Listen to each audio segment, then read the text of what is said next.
good to see you all out this morning. Either we've done something hopelessly wrong or something good. I'm not sure which yet. Time will tell. But welcome to Committee of the Whole for August 12th, 2019. Agenda item number 1 is additions to the agenda. We do have one change. That is the deletion of item 4.7 under the corporate section of the agenda. 2018 supplementary taxes. We still require more information before we can proceed discussion on that front. There is no business arising out of the minutes. We have 2 presentations under agenda item 3 today, one being the Canadian Fossil Discovery Centre with Mr. Peter Cantillon, Mr. Joel Enns, and Mr. Chris Leach presenting on their behalf, as well as Brenna Paczynski and Ashton Weed under section 3.2. As 3.2 will be shorter than 3.1, we had considered turning them around, but the folks for 3.2 are not here. So we'll proceed with 3.1. I understand your request was for extra time. If we give you up to 30 minutes plus question, is that sufficient for you? Okay. 3.1, we acknowledge Mr. Peter Cantillon, Mr. Joel Enns, Secretary Treasurer, and Mr. Chris Leach, who is the board chair. The time is 9:01.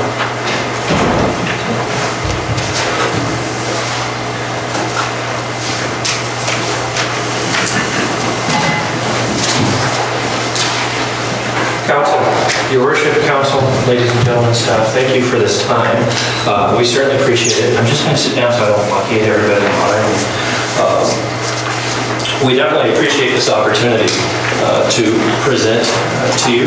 The point of this presentation, as I'm sure you're aware by now, is to provide you with some background information on the CFDC, what we've been doing the last 5 years, and obviously the primary goal is so that you have, or feel you have, enough information to make a decision when that time comes on our next 5-year funding agreement. As you are aware, that 2019 is the completion of the last 5-year funding agreement.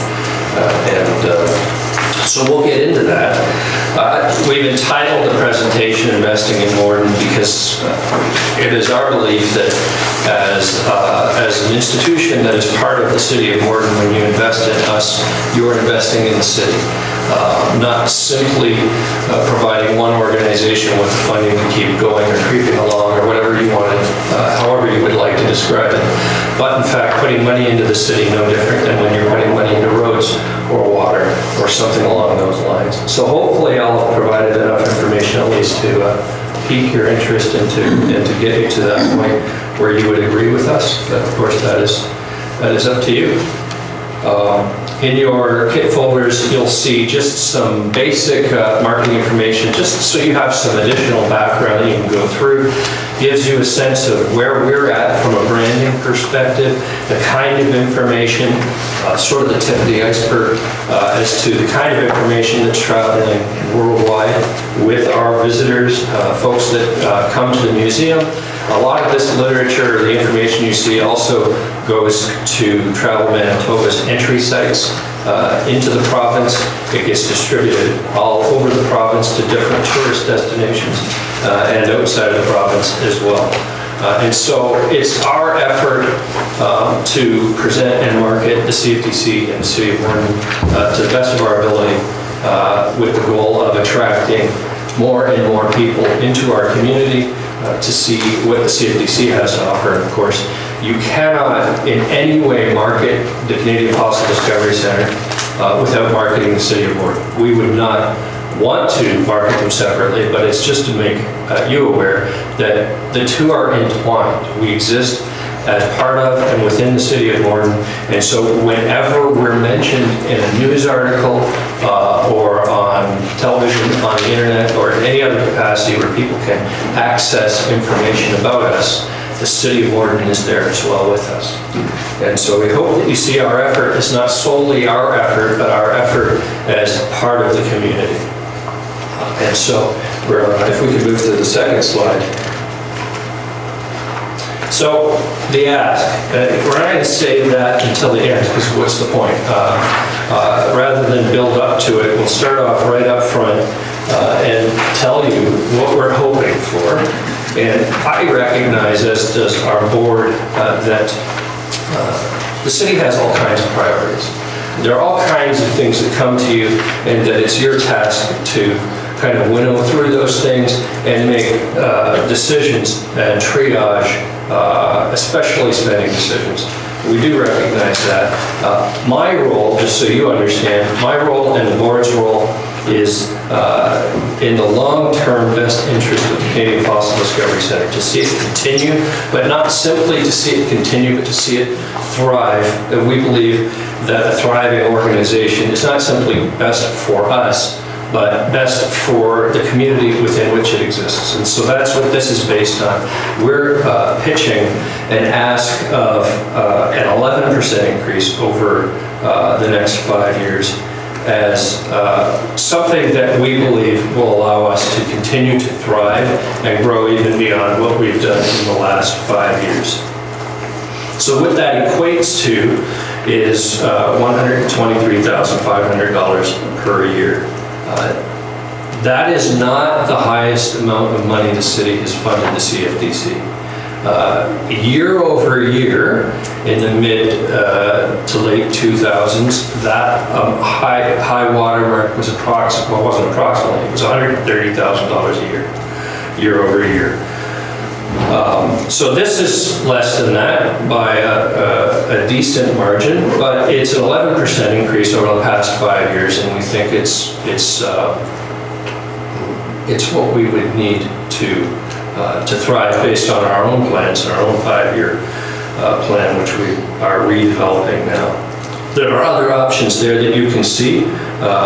We've entitled the top one proactive investment. Obviously, it's fairly easy to see where our mind is at, where my mind is at when you look at our wonderful traffic light. It's a fairly simplistic metaphor, and we hope that it manipulates you stupendously towards the green light. The reality is we do see it, all jokes aside, as an investment. And that's where we're going to keep talking about that. If we could go to the next slide. So why continue to invest? You know, we've done a lot of things over the last 5 years, and as we go through this presentation, you'll see some of the things that we've done or achieved, but we haven't been able to achieve any of it without the assistance of the City of Morden. And the City of Morden is not like any other partner we have. In everything we do, particularly of substance, the city is critical and has been critical to our success. We see the city as an equal partner with the Canadian Fossil Discovery Centre. There was a time when the city had a councillor on our board. And so the city has always, in one degree or another, been actively involved in and participated in the success of the Canadian Fossil Discovery Centre. When we started almost 50 years ago, in fact, 2021 will be our 50th anniversary. So that's within the scope of what we hope will be our next 5-year funding agreement. We will turn 50 years old. We were incorporated in 1971 as the Morden District Museum. Many of you are aware of that history or were involved in that history or know people who have been involved in the history of the Canadian Fossil Discovery Centre when it was the Morden District Museum. It was a volunteer effort started by passionate people passionate about the history of Morden and the history of the surrounding area, particularly the history of fossils and paleontology. In 2004-05, the board of directors at the time, in its wisdom, took a frightening step forward, I think, and made the decision to reincorporate the museum from the Morden District Museum to the Canadian Fossil Discovery Centre. And I say frightening because can you imagine being in charge of an organization that has sustained an identity over decades, wrapped up in the history of your community, and made a decision to focus in on one aspect of that and change its name. Not an easy thing to do, but it was foundational in the success that we've seen since then. Our visitation skyrocketed after that decision was made. It became easier for the organization to market. It recognized that there were some significant elements of our heritage specifically the fossil heritage, that was unique not just provincially, but nationally. And the artifacts that were more historically related did not leave. Some of them, the physical artifacts, were deaccessioned and given to the Threshermen's Museum. And the papers and photographs were deaccessioned and given to the Morden Historical Society. So we made sure that those things continued within the community and then focused in on being the Canadian Fossil Discovery Center. And that was a mere, less than 15 years ago, 14 years ago when that occurred. And that's a pretty significant change, growth path, and development over that last period of time since that happened. So that when I joined in 2012, I stepped into an organization and was given an amazing product, an amazing set of exhibits, professionally done, far beyond what people were used to when stepping into a local heritage museum. And so I was given what I thought was a pretty easy job, to take something that was spectacular and tell the world about it. And so that's what my focus has been since 2012, and I've certainly enjoyed it. If we could continue to the next slide. So when we talk about investment, I want to make sure that we talk in terms of value and your return of investment, because as the city provides us with funding on a year-over-year basis, I expect, as any good investor, you would want to know what the results of that investment were, that you were growing your investment, that it's coming back to you. And so that's a little bit about what some of this is. Since 1997, in partnership with Travel Manitoba and the statistics that we slavishly keep, more than $10.5 million in economic value in terms of tourism revenue have come into the city of Morden. And then in relation to the city, the region, we do receive, actually, just so you're aware, a small investment from the RM of Stanley on an annual basis of $500. It is, I'll put it to you this way. We've gone to other communities outside of the city of Morden, and generally the response is, you're not within our city limits, why would we provide you with any funding?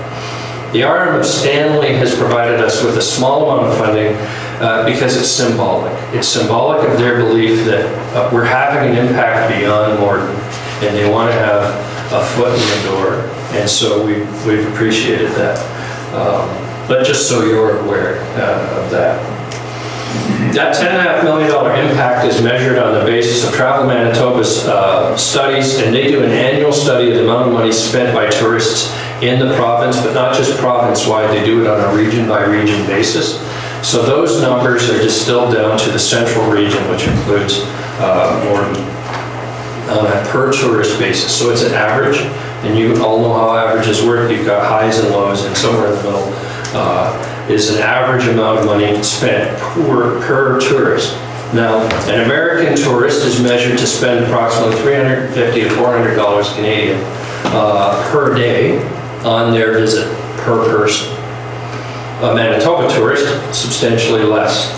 And you take the percentage of tourists traveling from around the province with the percentage of Americans coming in, with the percentage of global travelers, national travelers who all spend different amounts, and you come up with that average.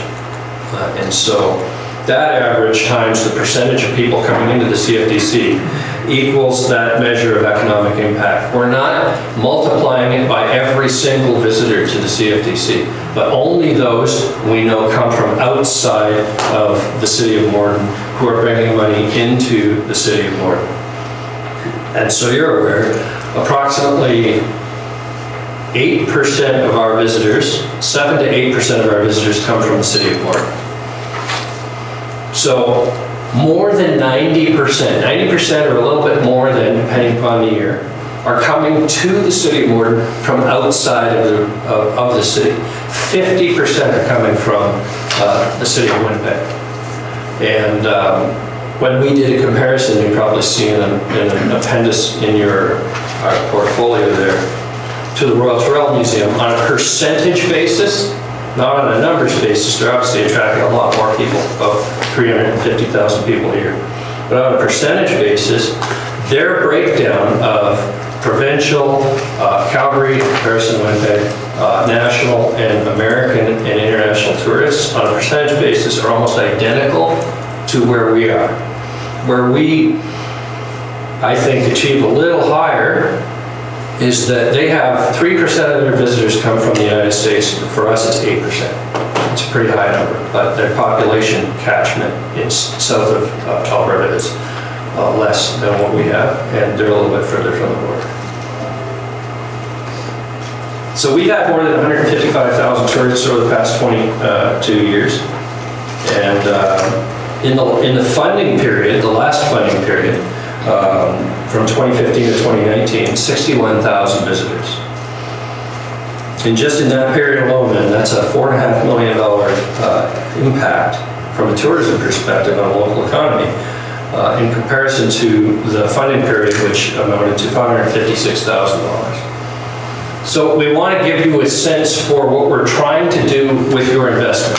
We're trying to take your investment and grow it. And I think we're succeeding. If we could go to the next slide.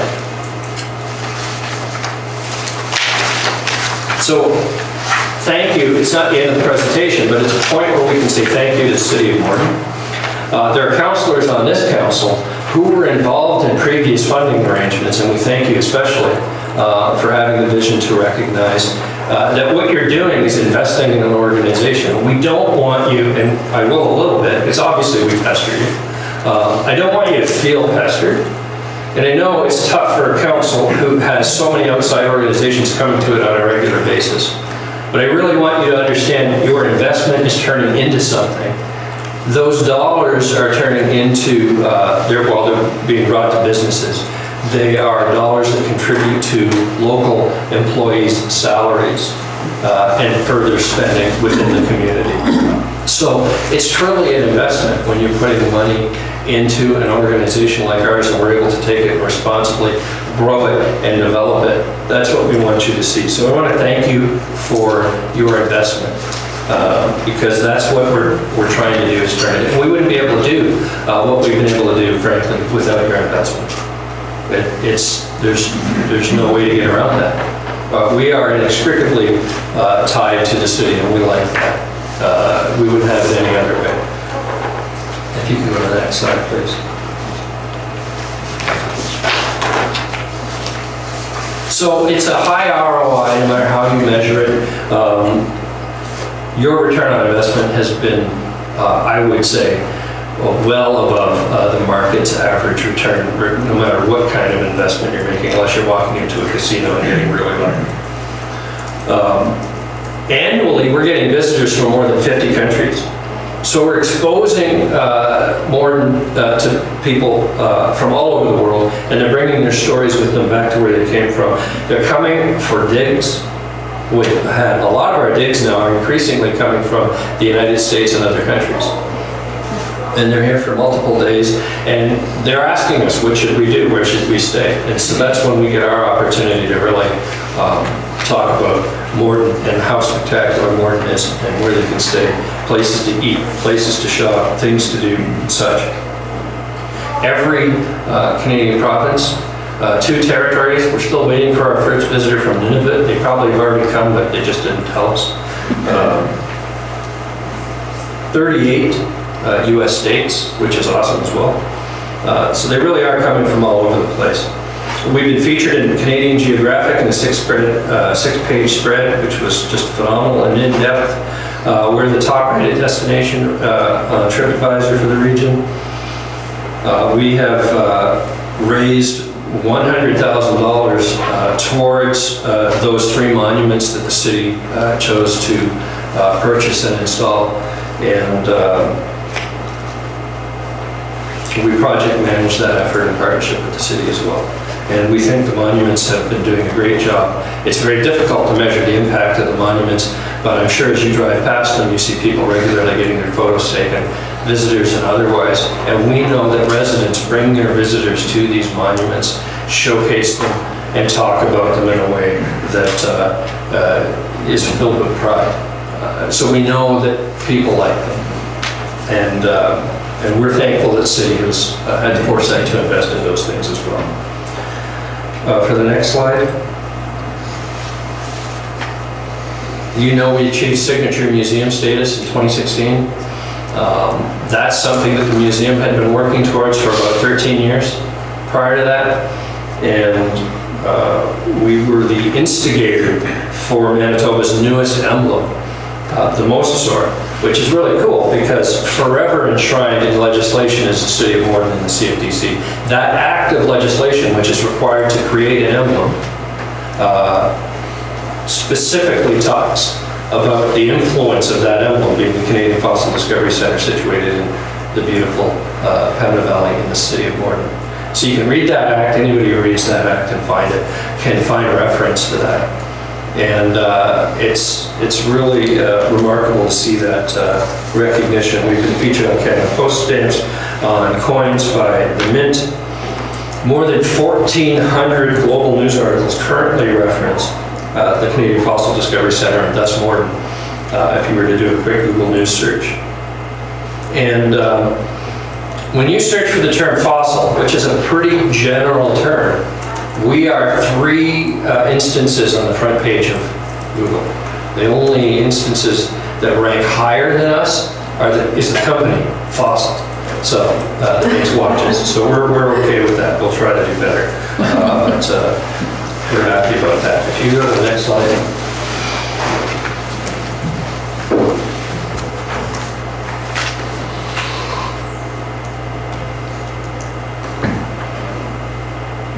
Thinking about it. Yeah, it's probably because there's a bit of video. So if you hover down towards the bottom of that with your mouse, if it lets you towards the bottom left, maybe, or click in there, it's not showing you. Okay, well, I'll put it on our website and I'll email it to you separately. In fact, you may have the video separately in your in the email I sent you. It's a very short 30-second video. I have to paint the picture for everybody. And it's somebody with a handheld camera in Times Square showing you our 30-second video that was played there in July over the course of a week 150 times. And it was the Canadian Fossil Discovery Centre, spectacular images. And the point of that is our reach is growing. With your investment and how we've been able to grow it, it gives us a greater capability to market to the world. Millions of eyes on our brand, bringing people to our website, becoming more familiar with who we are and thus Morden in Times Square, which is so cool. And then you'll see in your package also, in tandem with that, there was a full-page insert in the Wall Street Journal during the same week that went to 150,000 Midwestern subscribers to that newspaper, or eyes of approximately 400,000 to 500,000 people, depending on the household. These things, and that's not just an eye on our logo, it's not just an eye on our brand, but it's an article that talks about who we are, where we are, why it's amazing to come here and visit and see what we do. Next slide. So, you know, we're getting close to that end, and the point of this all is that we're asking you not simply to invest in the Canadian Fossil Discovery Centre, but to invest in the City of Morden. There are some people here today who have been meaningful in their contributions to the Canadian Fossil Discovery Centre. They are the tip of the iceberg. But without them, we wouldn't exist in the same way we wouldn't without the City of Morden's investment. So these folks have invested in the Canadian Fossil Discovery Centre, and I'm happy they're here to seek to invest themselves and their time in this effort and to support us as we ask you to continue to invest in us. The picture you see there is of the elementary school, Morden Middle School, no, Maple Leaf Elementary School students who came out to welcome the new Bruce Monument when it came into town the first time. And that was an amazing experience.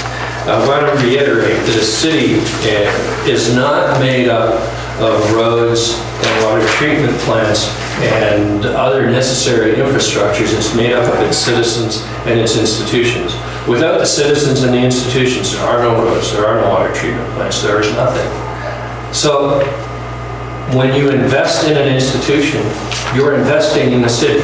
You're not taking valuable funds away from the city and investing it in something else or giving it away.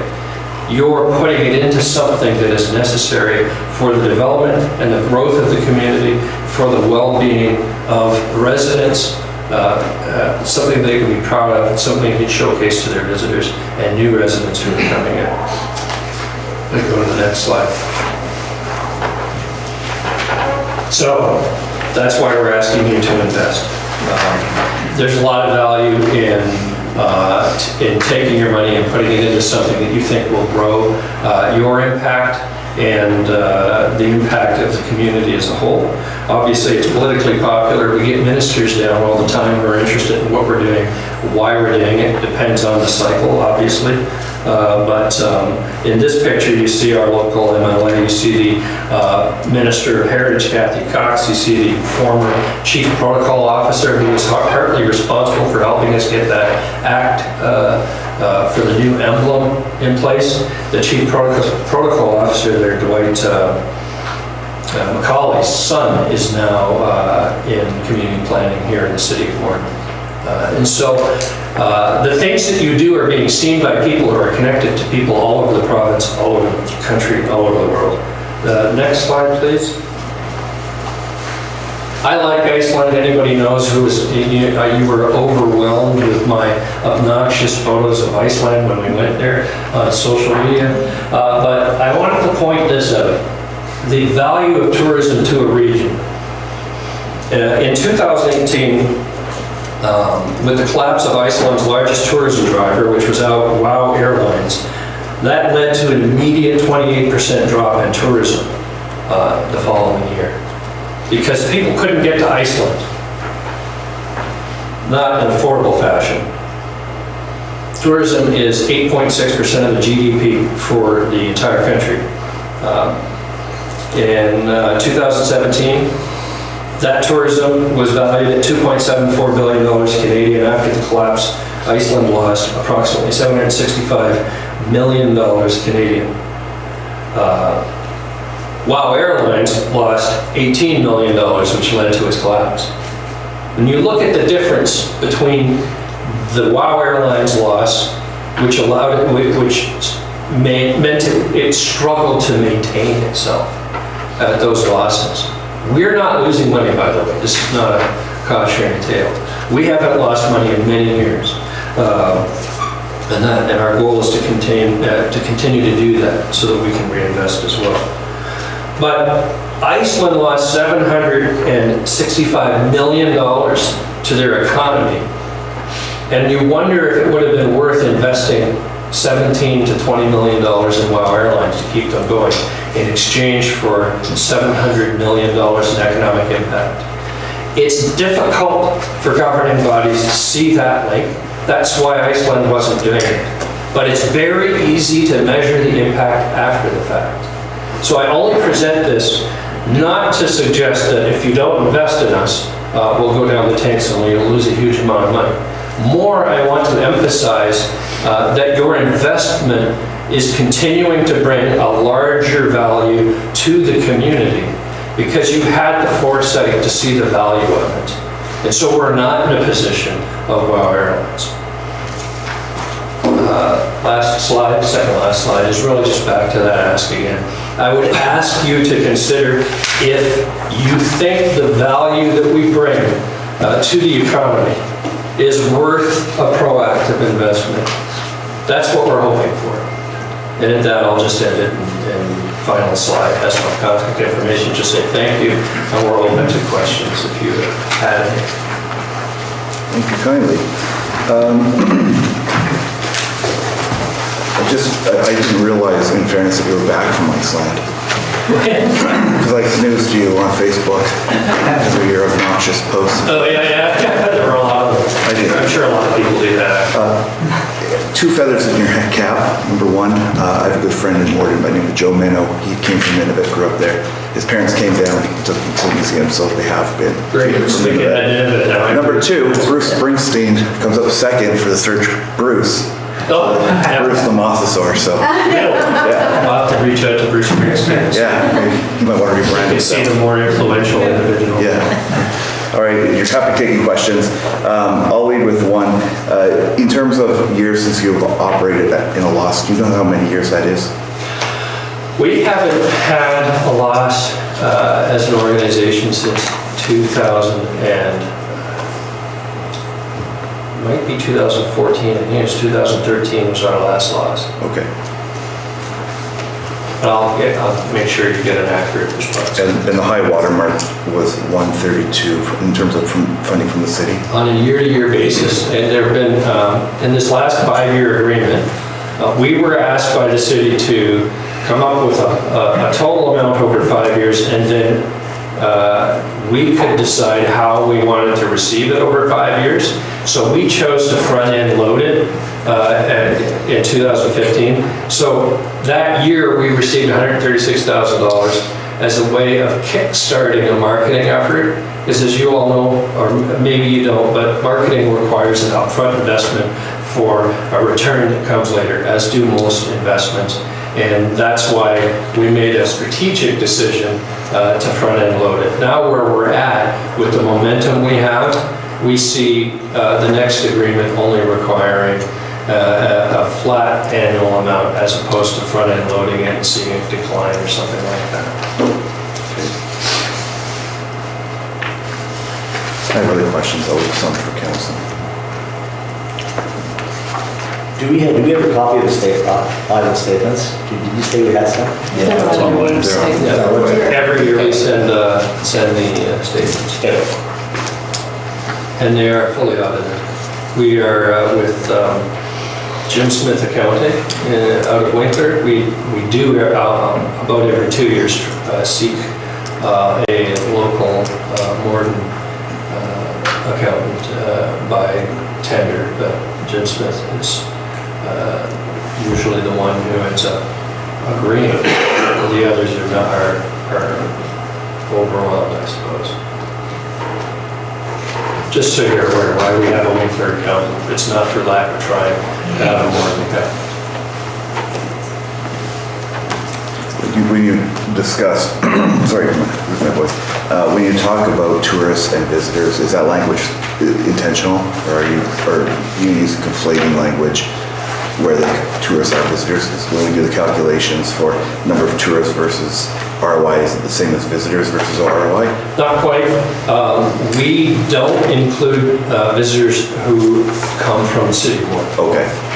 So we want to make sure that we're not overinflating that way.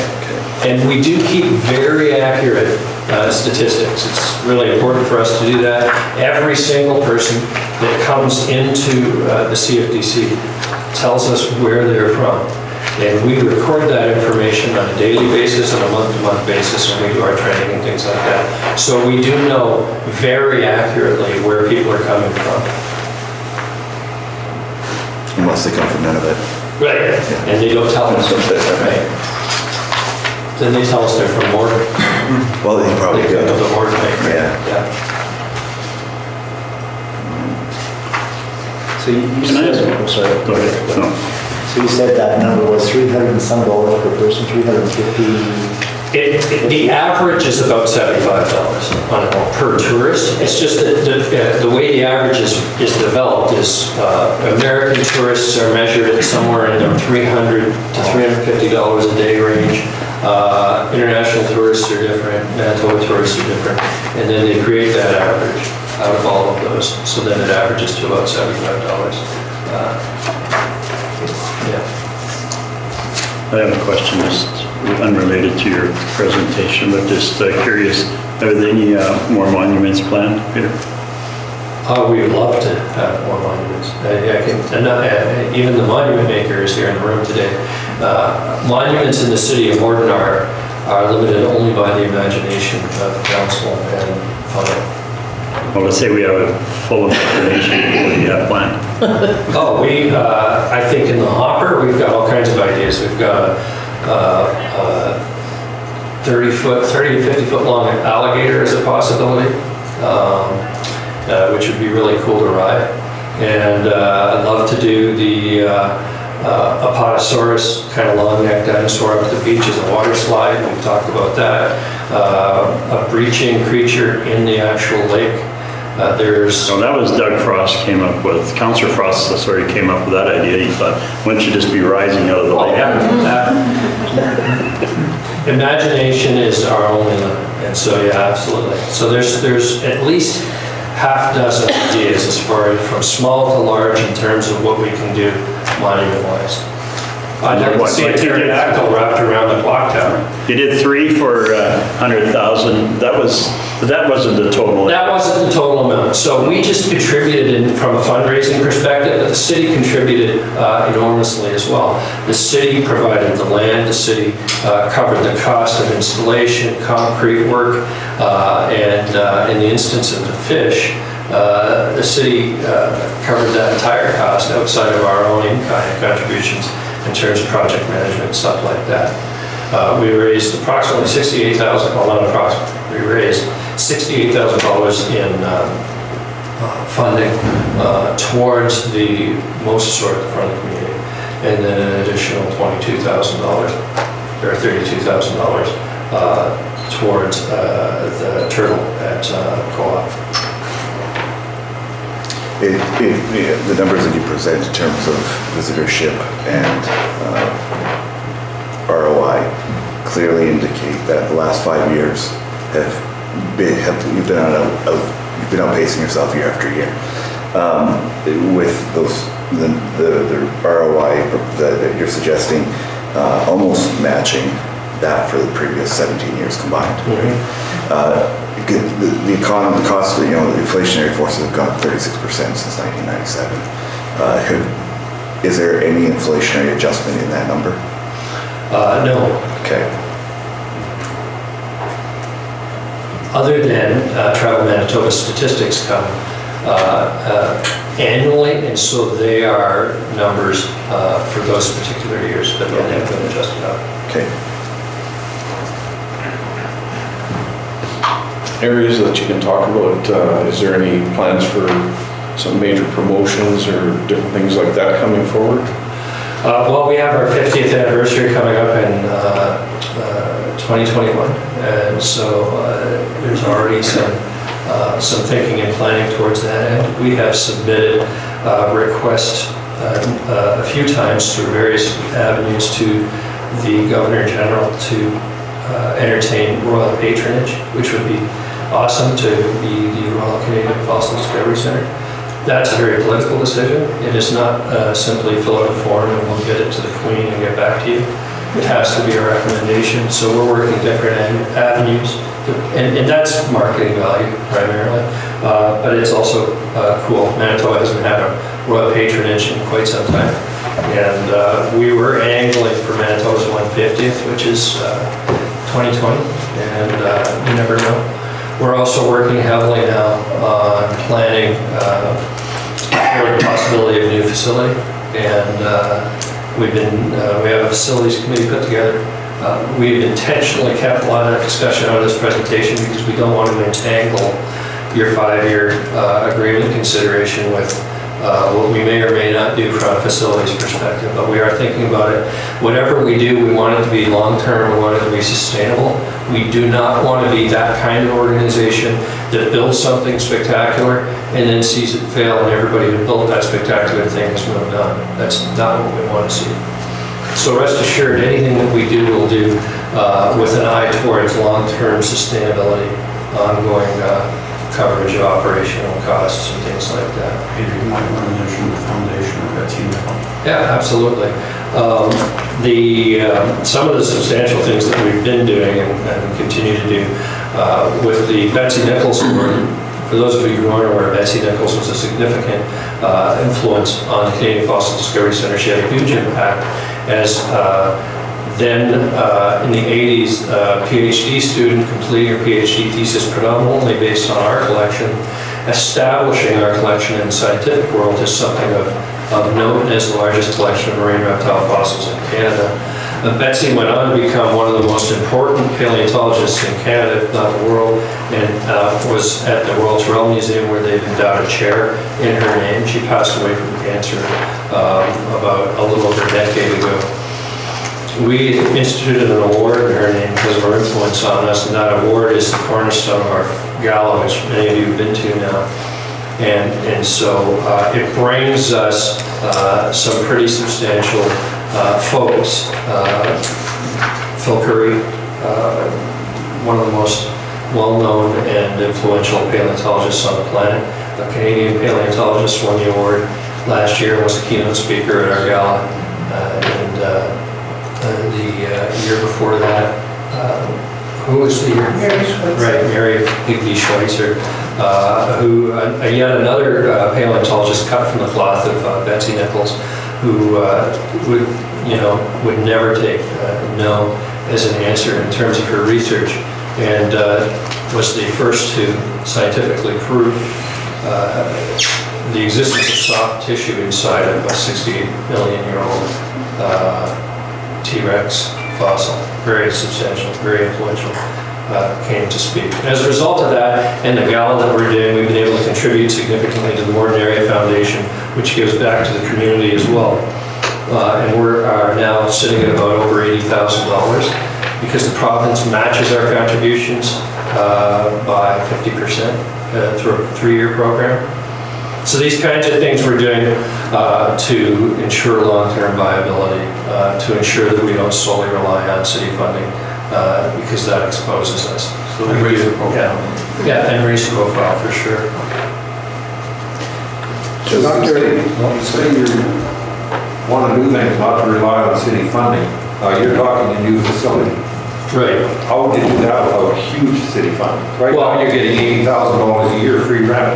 More than 75% of funding for a facility, if not more than that, 80%, probably even 90%, has to come from outside of what would be considered a city source anyway. We would be looking at the federal government, provincial government. We've already been encouraged by both of those organizations who have, the province and the federal government had approached us and asked us to start pursuing a plan for a new facility with an eye towards them contributing substantially towards the capital costs. So we definitely don't want to come to the city of Morden and say, you have to pay for the cost of a new facility. As a partner, as a significant investor, and frankly, no organization like ours should pursue something like a new facility if they don't have their city on board as a partner. You can't, I don't believe any museum or institution can succeed without the support of the community they sit within.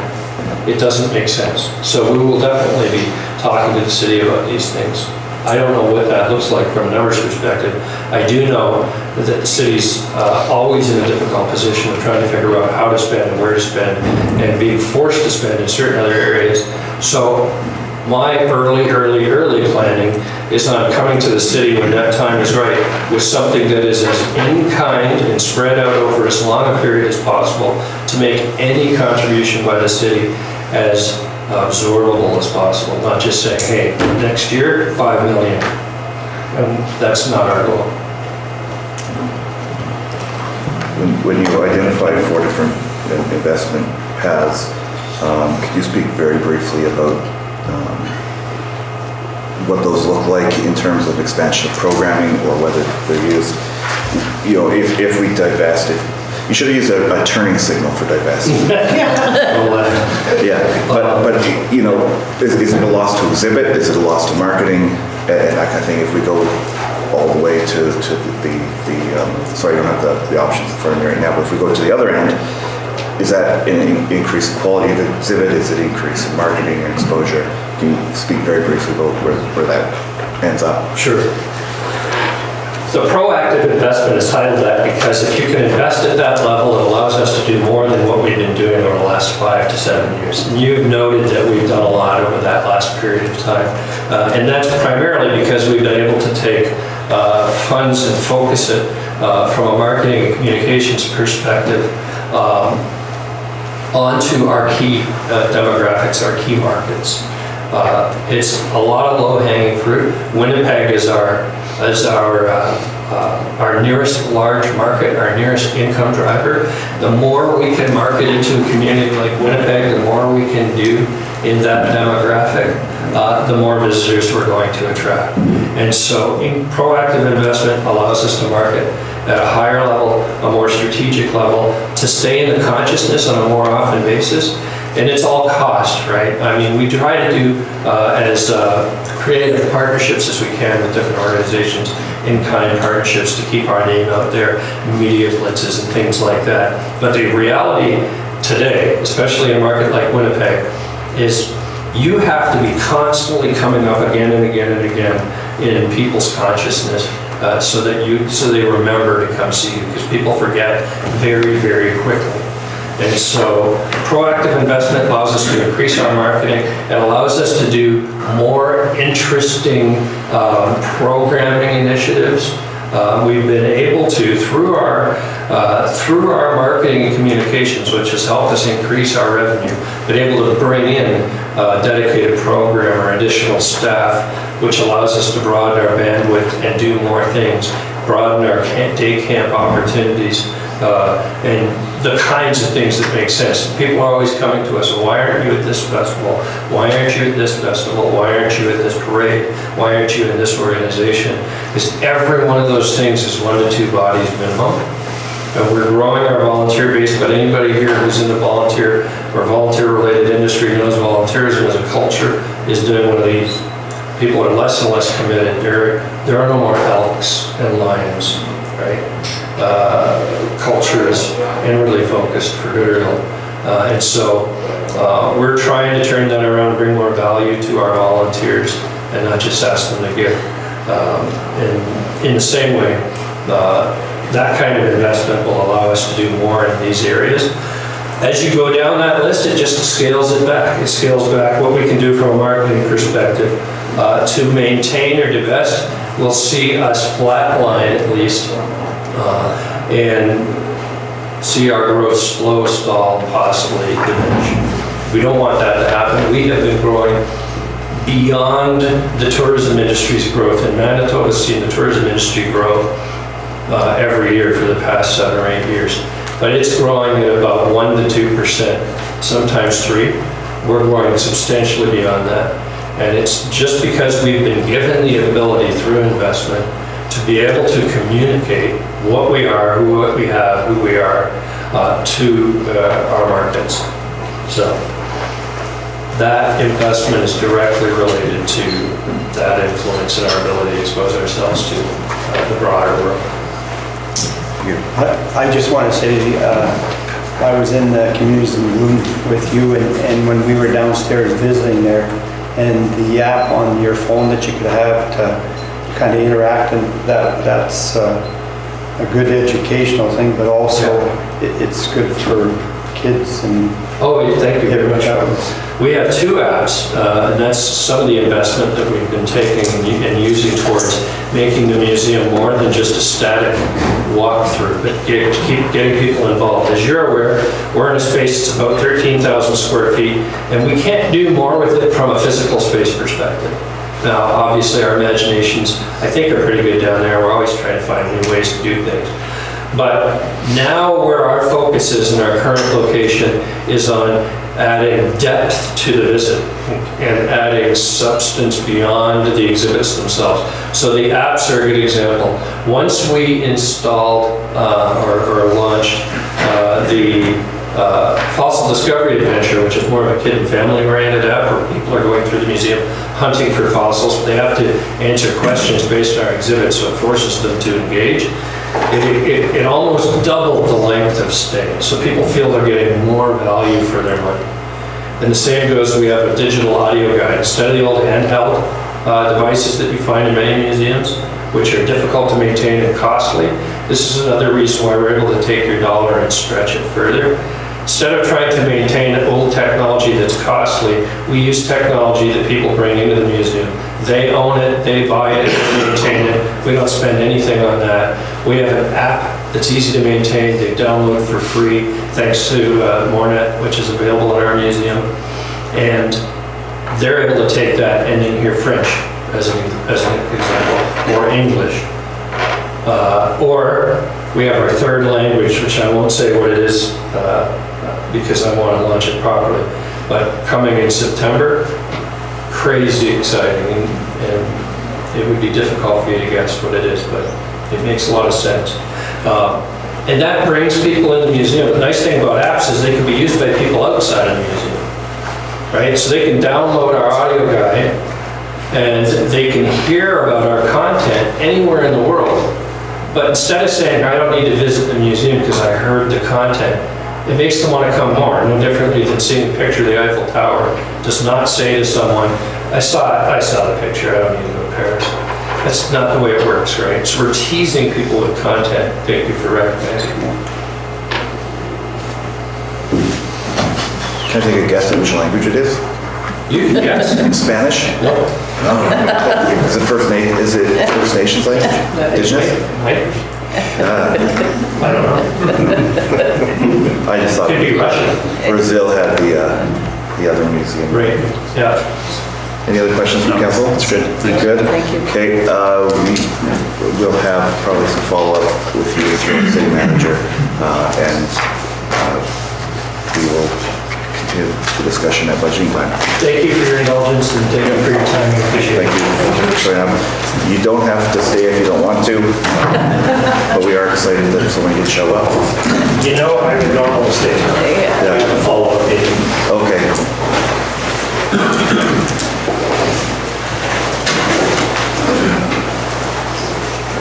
All right.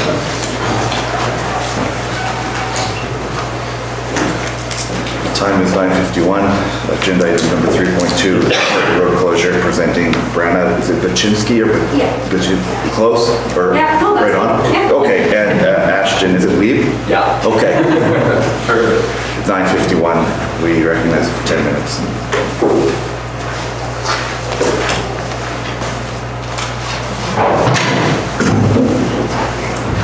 We're not here to ask for any money. So we're just wanting to ask to close the street between 12th Street and 11th Street on Stevens Street for September 7th for a wedding in front of my parents' house at 577 Stevens Street. We're asking for it to be closed from about 3 p.m. to 5 p.m. As our wedding's going to start at 4 p.m. and probably be about 20-30 minutes long. And we're just asking for that just so vehicles aren't driving by during our ceremony and everything like that, just to keep it quiet. But yeah, that's pretty much all we're asking for. You want questions? Sure. All right. Any So questions? you spoke with our police chief? Yeah, I did speak with Brad. Yes, he did. He called me initially, and we do approve smaller closures, like block parties and such on residential streets, but because this is first and foremost, I think council should be made aware of a closure on a major thoroughfare like Stevens Street. Not that I'm against it, I just think it should be brought here. Second of all, there are other businesses in the immediate area that would be affected by it as well, so I think that's got to be taken into consideration, whether you guys spoke with the business. We haven't spoken with Cassie yet, but we gotta do that. So I'm not against it, and we normally approve smaller requests, like I say, block parties that are affected only by those individuals within a residential area. But this is a little different on a major thoroughfare, is what I felt, and I thought it should come before council for approval. Thank you. So you're requesting 2-hour closure? Yeah, just for about 2 hours, just to give it time so people can pull out of there if they're parking in front or whatever, so then they don't have to move their vehicles during the ceremony, hopefully. Would be the goal. So you've not spoken to like Quilter's Den or? I haven't yet, but we can do that too, for sure. And I guess the brick too as well. Pardon me? The brick as well, they're right on the corner there. Yeah, we can do that, but we would ask for it just be closed off in front of the brick so you can still get to their parking lot there. Yeah. So it shouldn't directly affect them. Not directly, but maybe a little bit, sure. Okay. Any other questions? Can we refer it to the city manager to follow up with the businesses immediately adjacent? To the affected businesses, Bell's Castle in particular. So do we have to follow up? Is that they can. their fault? I can ask Yeah, them to do okay. it. I know her, so. Okay. I think And just it's their- provide the time and date. And, okay. And support from that they're in agreement, I guess. Yeah, sure. And then report back to. And send it to the city manager. Okay. Yeah, we can do it. So what you were saying about the other two businesses is because they're on 11th Street or whatever, Yeah. they have access to those, that's why? Yeah, they'd still be able to get to the work there to the parking lot. It would pretty much just affect Bella's Castle more or less, would be the main one there. I know that Bell's Castle has a wedding at 4 on that day. Oh, they do too? Yeah, so you might have to do some massaging Yeah, there. for sure. I mean, yeah. They do have entrance from the back as well, Bell's Castle. Yeah. Yeah, because they're not doing it on the front yard. But it's street parking that they Yeah. would be giving up at the, so, you know. Check it all. Yeah, so maybe in particular Bell's Castle, Yeah. just have the chat with them and see if it, Sure. Yeah, that's no problem. and then just refer back to the city manager. Yep. You'll likely want to know earlier than sooner. Yeah, for sure. Our next council meeting where we do the approval isn't for 2 weeks Okay. from now. But we could perhaps arrange something quicker if need be. Yeah, we'll talk to them this week and we'll find out where they're at. Okay, sounds good. And then at least this gets it through this meeting and then we can, once we get that information back. Yep, we can make a decision. sounds good. Good, thank you for coming. Just for your information, we were going to switch your presentation to begin at 9 o'clock, but you weren't here. So that's why we put you through the pain of listening to the other ones. But you probably got well-educated on what's happening There we with go. Wausau. Do you want to keep our, where we want to close from? Or? Yeah. Do we not have that letter? Yeah, you can. Yes, we have the letter. I think we have that letter. Oh, you Yeah. ready? Yeah. We have it in. Okay. good. Yeah, okay. Thanks a lot. Thank you. All right, agenda item number 4, corporate, we've passed on 4.7 for today. So we hand over to our corporate chairperson. Okay, financial statement to July 31st, 2019. You've all had a chance to look at it. Patrick has been able to enter the budget numbers with the exception of the fiscal services section. And you're able to compare the expenses year-to-date with the applicable budgets, and you'll know that, well, what about 50 or 60% of the year is gone to the end of July. So more than that, then you certainly stick out, and you can tell that we're high in some areas and we're low in other areas. But does anybody have any specific questions of Patrick? Other than the fact that the fiscal services budget numbers haven't been answered? I do. Okay, no, go ahead, Gary. I don't quite understand that, because if you look at fiscal services, budget numbers are all in there. For some of them, except so the fiscal services section will have like a few accounts that are reserved for capital contributions, which is basically our capital budget. Those numbers haven't been entered yet, I don't think. See, but in fiscal services, like administration, protective services, there's 102,500, so that would probably be some of the capital, right? Right, or, like administration says 168, protective services 102,500, transportation 926,500. That would be their capital purchase, It right? could be, yeah, it could be. It could be part, but not all the numbers are in there.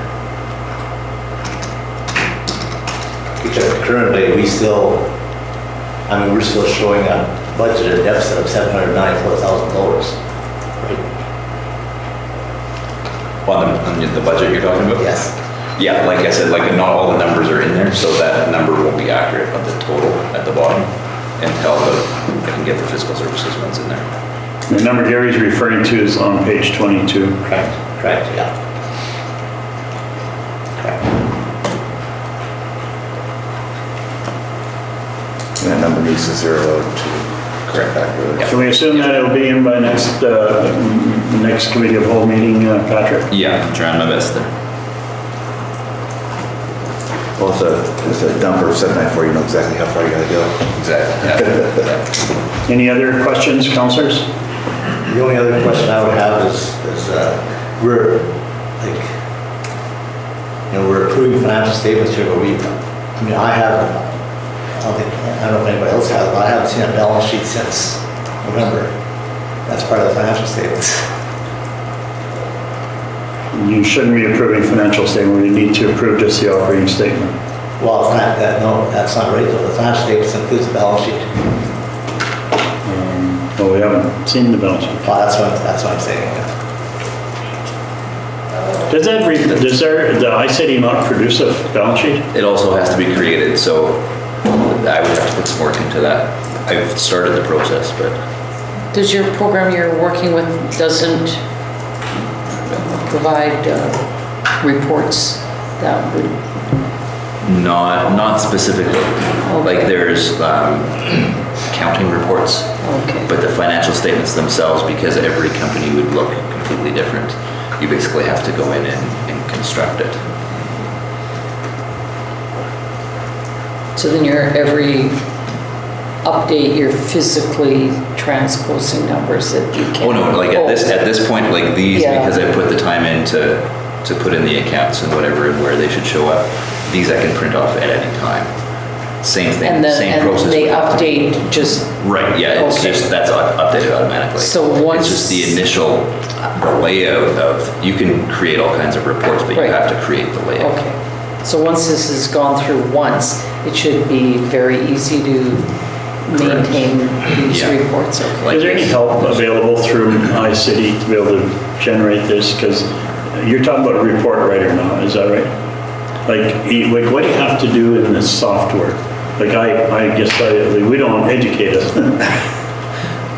To make the reporting? Yeah. It's basically how I said, like you basically go in and you construct where you want your line items to show up. So this one I've done very specifically to include these accounts. Yeah. So you're linking the ledger accounts on your big Right. program into To a certain this, line item, into yeah. a Excel or Some something. of it is very easy, but then some of it is if you want it to look a specific way, if, like you can say, okay, all these ledger accounts with this certain number appear here, but if that's not within our presentation on how we want to see it, then you would have to specifically go in and make changes. So we're getting the operating statement, the income and expense, but it doesn't populate to a balance sheet. So what is required to move this to a balance sheet reporting? You'd have to create the balance sheet, which again, I've started the process. Yeah, but so that has never been created. No, It just surprised me that the program you'd think would do that. that would come with it. Because like, I don't know, that's from a couple of years back. I mean, it just had a general thing that says, generate financial statements, it would generate the balance sheet, generate the income statement, everything. Like it was automatic. That was some of the challenges that I faced. So this specific version of iCity is, when we purchased it in 2017, was actually fairly new. So it was the first year they rolled it out, or second year, this version of it. So, yeah, again, there was... Is there no updates available that you can download to start bringing this in? As like the balance sheet specifically, Yeah. again, you have to, the way that it's set up, you have to go in and create it. Like, I guess from council's perspective, I think we'd be probably sensing some frustration because they want to be able to see the numbers on the, like a balance sheet, the set of numbers. And it's, do you think that iCity would be able to help us generate these reports so that we wouldn't have to be querying about the... It's specific to the organization, so I have sat down with one of the trainers that came and trained us. So I got a rundown. This was a year and a half ago, probably. Yeah. I haven't had time to follow through on some of that stuff. Whether we can pay them to do it, I don't know. It didn't sound like it. Again, there's like a handful. When we got this, there's like a handful of people on their side that knew all the intricacies of it. Yeah, So it's not like they have a person sitting there that, well, okay, let's write up their report. no, I'm just trying to Make it easy. just for- understand it as a counselor to what we, like what support you need from council so we can get it done. And me too, I would like to see a balance sheet because that's financial statements, right? Yeah, So. yeah, where's the cash balance? Yeah, you want to see some of the numbers. So to answer your question, Hank, then I would need some capacity, Yeah, I know, and that's what which we were getting at, but I know, I hear you. And just wondering, you know, we're in a committee meeting, so we get to ask the questions, right? So, sure. Normally, providers, would they, like I assume they're providing it to other municipalities or whatever? They are, yeah. So is there something that other municipalities have done so that we can copy that, or do they? Steinbach actually uses the system as well, so I've been in contact with their finance person, so I have an example of how they set it up. Again, they would have had to go through this process, or at the time of setup when it was installed, that process may have been done for them, I don't even know. Talk to Brian. Yes, he was very helpful for sending over how they do it. So ours is a little bit different, like everyone has their own accounts and stuff, but that was very helpful. So I used that, including our whole, including everything else to kind of get them set up. Have we ever thought of getting an ICT consultant to come in and kind of, here's our Consultant. But that's difficult to give this job to an outside because this is very specific to Morton, and I mean, you'd be there full-time. How they would do it may be different than not what I would what you want, and then to communicate that would be difficult. So I can see where, you know, it's sort of falling on your shoulders too. Can we move forward on this thing? And I think what we should do is should have a separate discussion on it and see what the support that we need to be able to provide you on this thing. So can we get a mover then to accept the income and expense statement versus the financial statement? Yeah, I'll move it. Okay. Seconder, Nancy seconds. Can we modify the motion to exclude the fiscal services section as well? Well, as presented, obviously, it's... Well, acknowledging that the fiscal services budget has not been included, yeah. Yeah, Okay. I mean... Yeah. I couldn't hear who was the mover. Doug, Oh, yeah. it was Doug. Nancy? Yeah. Sorry. Counselor Frost, Counselor Steiner. Not do it properly.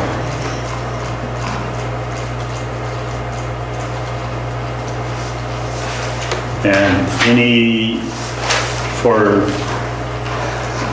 we have a mover and a seconder, and any further comments, questions before we call for the question? I personally believe we should be approving until the numbers are out there. Okay, that's good. Okay. So we got one. We'll still call for the vote. Okay, all those in favor, please indicate. 1, 2, 3. Opposed? Finney? 1, 2, 3, 4. Okay. Thank you.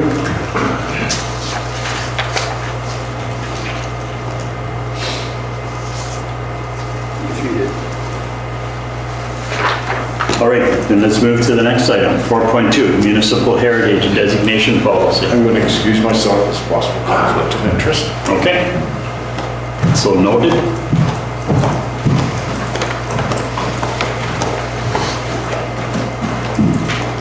Did you want to speak to this, Faisal, or Patrick, who wants to speak to this? We have city planner here. City planner? Okay. Martin, would you like to speak to it? Sure.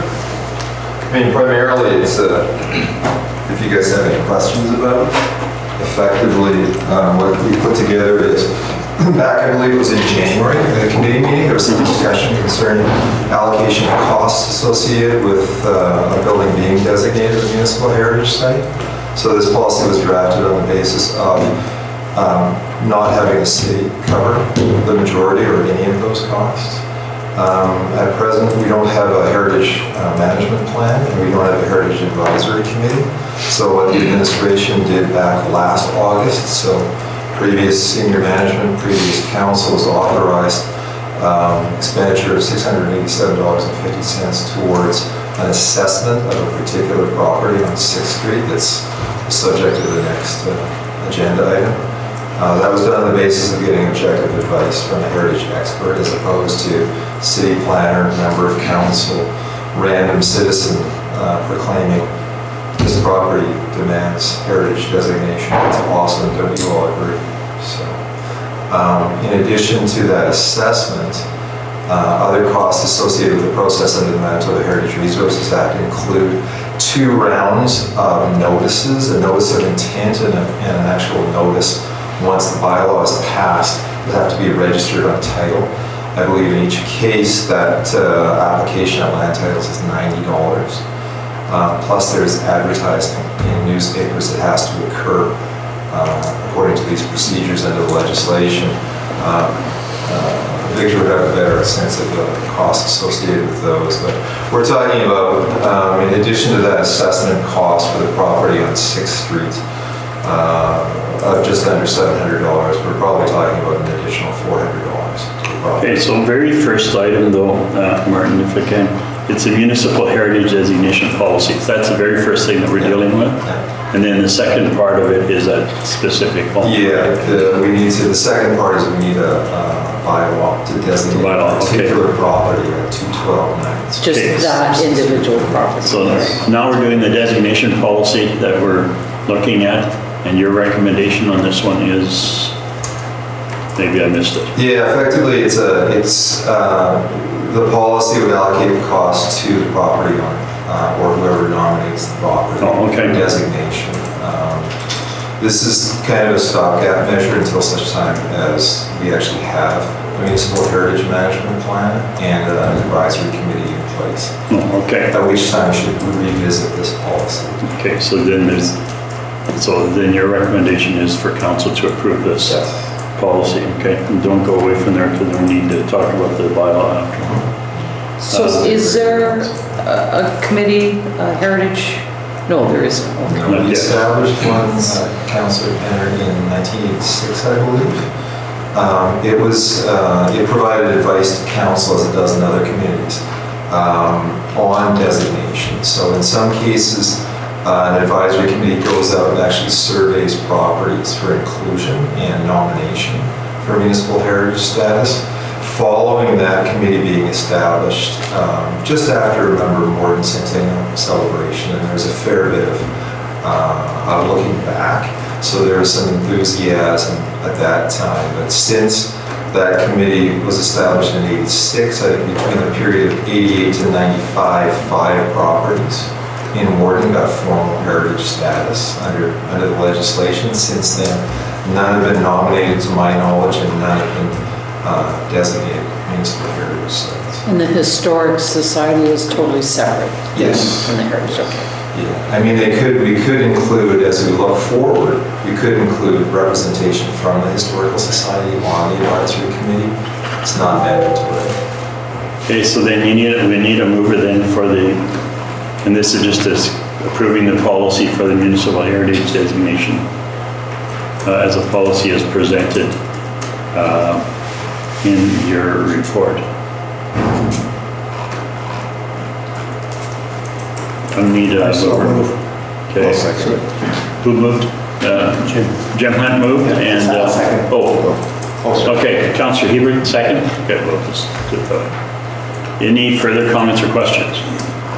Not, all those in favor, please indicate. Okay, it's carried. You got that, Mary Ann?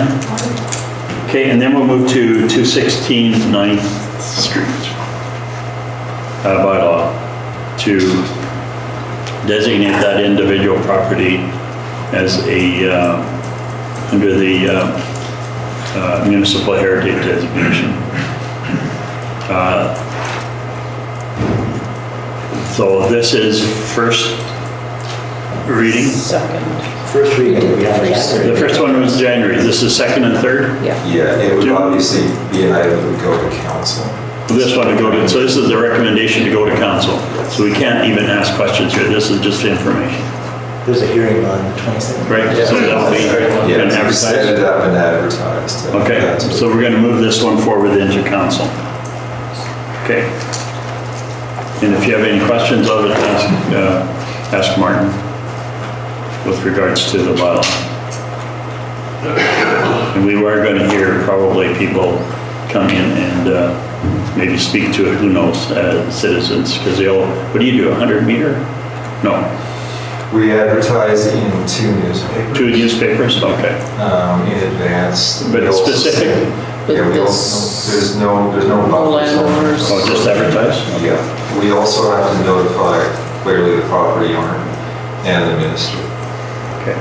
We expect the property owner, Mr. Krieger, will be in attendance on the 26th. We do not expect there will be people showing up either in support or opposition at that time. Okay, good, thank you. So that, so the owner doesn't necessarily have to do it, somebody else might be doing it and he doesn't know about it? Is that sort of what I'm hearing? Well, in some cases, municipality might designate your house, Councilor Hunt, and we would have to notify you that we're actually proceeding. In this case, because the property owner came forward and requested the designation last July, I believe it was, he knows we've kept him up to speed on things, but the legislation requires us to send out a notice to the property owner as well. He doesn't need to be at public hearing, but we advise him to be a great idea. He does a fair bit of work out of action. And that's actually one of the reasons why it's taken this period of time to get it to the public hearing this August. Okay, thank you very much. That's all we need. Bring him back. Then I guess Gordon can,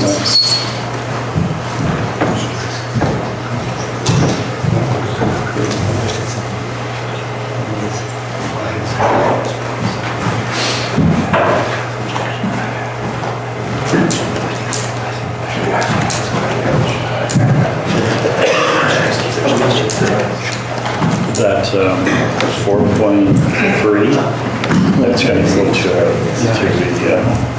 the hearing. Council. So I have to get them somewhere. Or, yeah, or if you're. Turn it off. It'll be advertised in 2 papers. Okay. Okay, so then we will move to park rental agreement. Is Claire going to be here at all, or Tasha? She's away. Claire's away. Okay, are you going to speak to this, or who is? Patrick Kenny or? Depending on what the questions are, yeah. Or if there are questions. Okay, so the recommendation is to accept this report to approve the community park rental agreement. And the purpose was to provide the draft community park rental agreement for information approval. And there's the specific agreement that's referenced here is for commercial use, correct? Nonprofit use. I guess that agreement still stays for nonprofit, but nonprofit don't pay and commercial do. Correct. We're still going to make them fill it out, I think, just for record keeping purposes and to And make sure, damage, like- if there's damage caused or whatever the case might be. Yeah, so the main purpose of this was again to recognize that there was a lot of interest in using the parks for private events that were commercial in substance and that we thought should maybe pay a fee then as opposed to, because they're taking up park space where the public is not able to use it during that time, I guess. And there's also city staff time required. That's correct. And that sort of thing. Yeah, setups and cleanups and that kind of thing. Okay, good. So you've had a chance to look. Does anybody have any questions with regards to the rental agreement? Where do weddings fall into this category? Is that commercial? No, but what's happened in the past with weddings is, say they wanted the main Warden Park for a wedding, we haven't guaranteed that, we haven't closed down the park. So if someone decides they're gonna set up their wedding there outdoors and whatever, we can't guarantee that, well, the bathrooms aren't available for that many people. If people decide to ride their bikes through their wedding, there's no one really there policing or stopping them to do that. So it would still be open and open to the public, basically, during the same time. That's how it's been handled in the past, and then people quickly usually lose interest in that option. So if somebody did want a wedding there and wanted exclusive use, would they fall under this? That I'm not sure. Creating something like this brings up a lot of these questions, the what ifs that we haven't run into yet. So that's probably one we have not run into yet. And I understand it's incredibly difficult to legislate common sense. Yes. And so to create a policy that is left to discretion, right. I prefer to leave it to discretion, because every what if creates another scenario of what ifs, right? Okay. I guess. I'm having a very hard time hearing. Yeah, Mayor, you've got to speak I'm up. pointing that way and Yeah. talking. I'm hoarse from yelling at kids all weekend in the car. Who covers the costs when Corn and Apple or Back 40 or et cetera go into the park and damage is caused due to rain or what have you? Again, that's, I think the city would, as part of their maintenance, basically. Those are like the one big signature events of the year, right, that they've always had access to. There's been no agreements. And I guess just as a leasee, if I was going to sign this rental agreement, and the big one is liability, and it says, over $300. So, one event had a major rain event the night before, so that meant parking was causing ruts and that. Is that a fair, when you sign that liability, that sort of fine print, and then the city bills them, $2,000 for. I believe there's also a clause in there that if an event like that happens, like if it's a torrential downpour, right, that we might postpone that event. Okay, yeah. So it kind of gives us flexibility that way, if it's to prevent damage. When the big tents go into the park and they're driving in those big stakes, do they have to call before they dig? Like, do we know where our infrastructure is? That I'm not aware of. I'm assuming our guys are usually there to set up. I just know years ago when we did the tent at the parking lot of the Access Events Center, we didn't realize where the gas lines and the electrical were, and in a pouring rain, we got the gas company out to mark and it was, so I just didn't know if they have to go through. I think that should be included in your rental agreement as well. Just, I don't know what's under the ground in the bowl, or if we know it's free of hydro and gas. Right. Yeah, well, the bowl's clear, but there is hydro, sewage and water and electric, all kinds of stuff going through there. So the bowl is clear, and I think our employees would know that. And okay, so when a tent goes up, then it's not like they can put up a tent anywhere, like amongst the trees on the or ball whatever. grounds or something. Yeah. But and again, the number of events is very limited so far. Like it's some of these nonprofit groups do put tents up on top, like Corn and Apple, different things. It shouldn't be somebody's going to puncture an electrical line, let's say, that runs to the stage or something like that. So you want to be careful. So that should be included. Those could be mapped one time. Yeah. They should be. I don't know if they are. No. Hydro will tell you, gas will tell you, but you still have to call for a locate even though you have it mapped. I guess my only question that I have that I don't think is answered in this agreement is if it's a nonprofit, let's say it's the car show that shows up at the Corn Apple Festival period, do they require a deposit or not? The park rental is free. It says nonprofit organizations, no fee. But do they pay a deposit?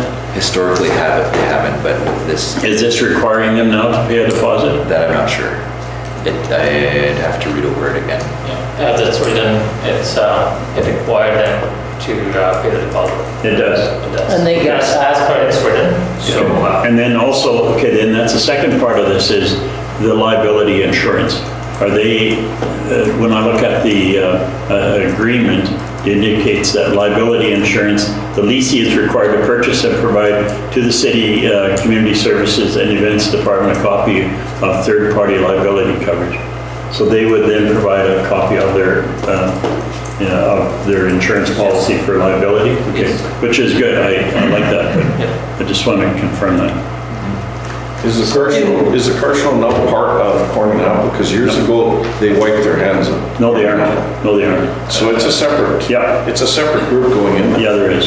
Yeah. But it's But not it's just chemistry charging a corn fee. It's governed under. They're not charging a fee, but when stuff happens in there and when they need stuff had to be done, they were throwing it back at the town of Corning Apple.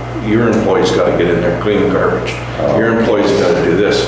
And there's a lot of discrepancies going on. Some of that might be the in-kind labor that we provide to them as a, so we grant them, they have an annual grant for putting on corn and apple. Part of it is monetary and a part of it is in-kind services. So part of that's that- setting up garbage cans, doing some. When I chaired the Corn Apple Festival, I know during that time, the Border Hills Car Club, I think is what they're called. Yep. That's a separate organization.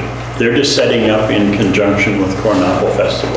Yeah, Using they're the definitely the organizers. Corn and Apple doesn't organize the car show, No. but I think it falls under the event. I think Corn Apple pays them, I think, to set up. Or There's also vendors and food vendors that are lined up there too. Yeah. They deal directly with Corn and Apple. So do they have to get liability insurance separate, the car show, and pay a damage deposit? Yes, that's what they're saying, Okay, yes. yeah, that's what this is saying, Yeah, so. which is good. And that was, How much is liability insurance for I have a no two-day clue. event? I mean, Depend on the location, the size, and what you're Yeah. like. Depending on the provider too. Yeah. The provider. Yeah, I know, but they're brokers. So are you saying third-party liability, are you saying that even if it's for free, they have to get it? that's what it's saying. That's what it's saying. That's what the agreement says, so. That's good. I think that's a good idea. Yeah, very good. So That I like. Yeah, so through this agreement, everybody enters into this agreement, whether you're nonprofit or for-profit. You just have to know, like. Part of it is the form itself, Yeah. even just for tracking purposes. It's like, okay, there's a nonprofit coming in, and we just identify it as such. We don't charge them just like we never have before because it's nonprofit, right? But at least there's a little bit more policy. And I guess the other thing I'd say, this is our first kick at the can. There never used to be any policy, so we're trying to make something. So this probably is not going to cover every possible scenario, but at least there's something in place. The fee, rental fee for the facility, that was dealt with during the time that we looked at our. That was already at our agreed. fee structure. That's That was already in approved by place. We're council and not it's- debating that here. This is just the agreement for rental. So. But the liability insurance is a good. So then, this one requires a resolution, so, somebody prepared to move? Well, I think it needs to be rewritten a bit, doesn't it? To what would you, what? Well, your liability, getting locates for services, if you're putting up a tent or what have you, you want to make sure that you're covered always. If somebody goes and punctures, let's say there's a gas line in there, I don't think there is, but what happens if somebody punctures a gas line or an electrical line, whatever? That's serious stuff. Are you making note of that, Marianne? So you're pending this decision based on, A rewrite. but to include, Yeah. Call before you dig, whatever that's What do you call it? Or something like that. Call before you what's dig. that? Utility locates. Locates Yeah. before if there's any tents being erected. Text or anything. States Unless pending. the city has a map already. So you're not saying that the Doesn't matter what the city has. lessee has to provide the locates, this is something the city will provide. I don't know how to shut this. Where are we? Yeah, I think the city would just. Would have to. Yeah, they should ask the city to do that before they do stuff, right? That's all. And it doesn't matter what the city has on maps. No, yeah, You have because to you call have the to- towns. Okay, and for the number of. Yeah, I'm assuming they already know. The agreement needs to include if there's just not aware. tents being erected or if there's I don't know what stakes they being usually found. do in that What do you call that? Yeah. Anything that, Jack, Like no one gets Ground? Yeah. The proper locates need to Run be. this down straight. Hydro, gas, and, obtained. yeah. All the. Well, the city would have to have it available, is what we're saying. Grind it, right? Say that The again? city would have to have them available for the people ready. Or the organizers would have to call Hydro to come and do All a, hydro, gas, sewer, water. That Yeah. that wouldn't work for each time. Well, it has to. But the locates would be. That's what the city has to do when they go in and put something up in the park. We contacted all the providers, they came in and marked it, then we proceed.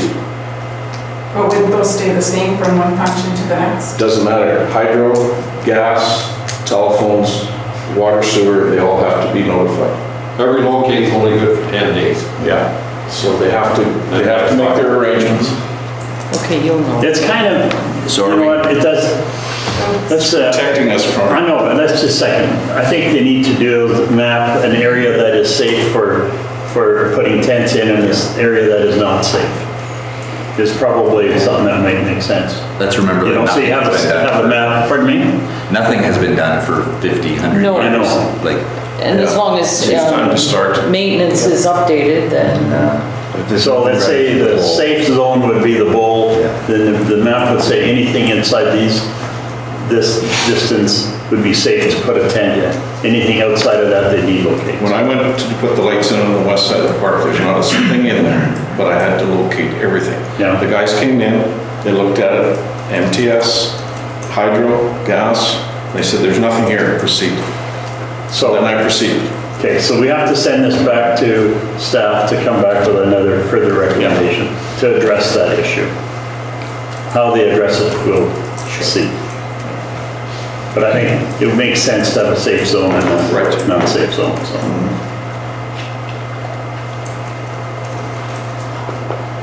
Fair enough? So this thing is going to be, what's the proper term? Abate, Revised. placed in abeyance. In abeyance.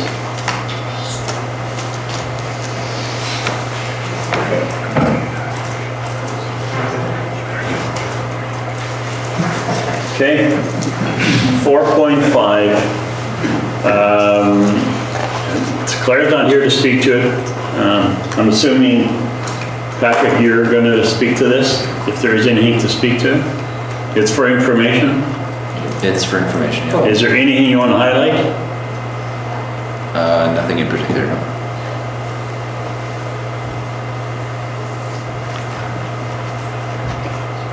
Tales from the Loop, they're done this year? Yes. just a question on that. Did has there been resolution on the Moses mural? Because it was in storage No, and, it has not been addressed. okay. We so should send was that part to- of that. We should send that back to Community Services then. I think they were looking after it, correct? Is that the one on the side of Marathon. Yes. So it's I heard in he storage. doesn't want it up. I know, and it's in storage with, Merle Blanc, the. Checker signs. Checker signs. So maybe we can ask So we're Claire- paying storage on that right now, so if there's a dump fee if it's gonna be destroyed, Well, why don't so. we take it into the city? We got lots of space at the, how it works. Do we need council's resolution to dispose it of? I don't know, Because that was in disrepair condition, yeah, and we had to dispose it of. yeah. It's gone? Yes, I think it's already gone. Oh, good, Okay, okay. then it's done. I just wanted to make sure we weren't paying storage on that and. No, we are not. And Yeah. Tales from the Loop, they paid the storage. Yeah. And then we The asked them, okay, disposal dispose it off. fee. Because we cannot repair it. Yeah. It's unfixable. Okay, good, no, just the fact. No, that's been taken care of. Yeah, good. Okay, the word I was looking for, we deferred the park rental agreement to the next meeting, right? Okay. That's what that was. Now, Community Services report, that was for information. If nobody has any questions, we'll move forward. Board of Revision, did anybody have any before we move forward? We'll move quickly, we got a lot of things to deal with, so. There's supposed to be member appointments? I'm sorry? There's supposed to be member appointments? Yes, the Board of Revision. Yeah. Oh, that's what you're on right now. Yeah, 4.6. Yeah. Appointment for 2018 assessments. Patrick, you wanna? Sure. You didn't have anything included in that, did you? I did. No, all we need is really a resolution, a committee of whole to appoint members. So our board of revision is set for September 30th. September 30th? Yeah. Okay. So that's for anyone to come and dispute their 2020 assessed tax amounts. Yep. That they would have received already. In the past, what we've done is we've That Board of Revision is council in itself and chaired by myself as, if you still want to. That's what we've done in the past 8 times, so. So the resolution should include that the committee that we're appointing, which would be all of council, Yeah. the chairperson, which would be yourself if we're keeping it the same, If we keep it the same as last time. the secretary, which would be myself, and an alternate, which would most likely be Fasten. Yeah. If council's okay with that, then we pass the resolution. If they want to change that, your worship, then we can do that now. Did you want to chair it, or mayor not even chair that? You know, I think they probably could. Yes, they can, because in the RMs and stuff, Reeves, normally it's them that. Okay, if you want to chair it, you're fine. I don't, just. You want to chair it, Brad? No, I'm good. Okay. Do you want to chair, Gary? No, we can leave it the way it is, that's fine. Okay. That's, I'm good with that. Okay, and that's what we've done in the past 8 times, so. President Branch does such a good job that there won't be any appeal anyway. Okay, so let's have a mover then. Just before you Gary? move, Well, Get it on the table. just, if I have specific knowledge about some of these properties, does that provide a problem? no, because it's the Board of Revision, it's the people that are coming in disputing their property taxes assessment. Because The it's, board really isn't council, like. no, it's not a council. We're not acting as council, we're acting as council. Yeah. Okay, so we have I can't remember. Who moved? Gary moved. Jim, Councillor Hunt second. Any further comments or questions? I have some supporting documents that I'll try to put together and send to all of council just as background what happens during that day and the kind of the process that happens. Okay. Just so you guys can be aware and prepare ahead of time. Yeah. I'd appreciate that. Okay, good, thank you. Good chance it won't happen anytime. All those in favor, please indicate. It's carried. Thank you. 4.7 is deferred, correct? Correct. Okay, so the Deputy City Manager report. So sorry, I didn't have anything written, but just as a quick update, so supplementary taxes is something I've been working on lately, this last week and the week prior, including the Board of Revision and all the stuff that I just mentioned and kind of the timing and the ads that need to go out. The supplementary taxes just kind of got briefed this morning. Tara was working on them on the weekend as well. It's a very, very tight turnaround to get all these out. Assessment has kind of changed how they are presenting the information, which kind of threw us for a loop when we were actually doing up the invoices. And just worthy to mention, I guess, at this point, all of those supplementary invoices are very manual. So we have a template that we basically type in manually. Manually? Yes. Until iCity is able to produce them, but again, that needs work, and we would not be able to do that on our own. I've attempted initially when I first came here the first year, and I wasn't successful at doing it. So there's a lot of background stuff. It's not an easy process because there's so many variables that could happen per property and whatever that one of their programmers would have to be involved as well. So that's something to work on in the future because we don't want to go down this path again. Just because, as an example, we got, so the supplementary batches, we usually receive 2-3 batches in a year. So we just received the second one, let's say a week ago or a week and a half ago. We're talking about hundreds and hundreds of lines. So I know it was for one person to do this and to meet all of the deadlines that are coming up. So Board of Revision is set for September 30th. If we don't want to have a second Board of Revision just for the supplementaries, then we need to get them out in time, which the deadline would be Thursday of this week. Thursday of this week. So you're telling me you've got to set all your time aside to help? Because you have nobody else. You and Tara. Some of it. We're looking at getting some extra help, but it's not a data entry thing, so it needs to be someone that knows because there's just too many mistakes that could be made if someone's not familiar with property taxes, etc. Have we got those resource people you can pull in? I have one I could pull in. Well, this meeting has not been a good advertisement for iCity. Well, it's, yeah.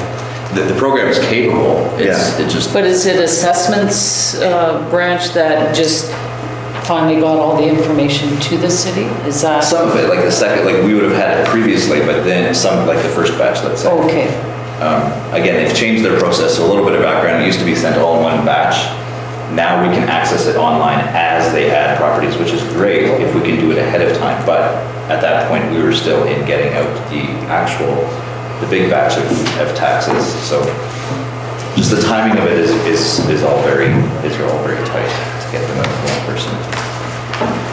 So that's just something. so whoever's doing that in staff has to be proactive now going forward and Correct. whether they So do there's- weekly updates or as they come in or. That would be ideal, but at this point, there won't be any more for the year. That second batch was it. So we know the ones that we need to take care of, we just need to take care of them.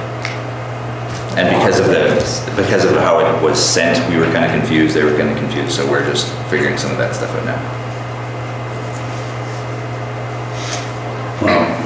How do you mean how it was sent? Like, what did they do different than?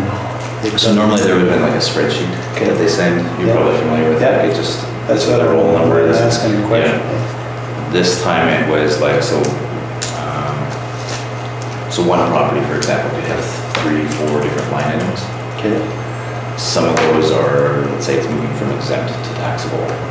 That was for 2 months. And then there's another event that happened that goes from the change in value of a property, let's say.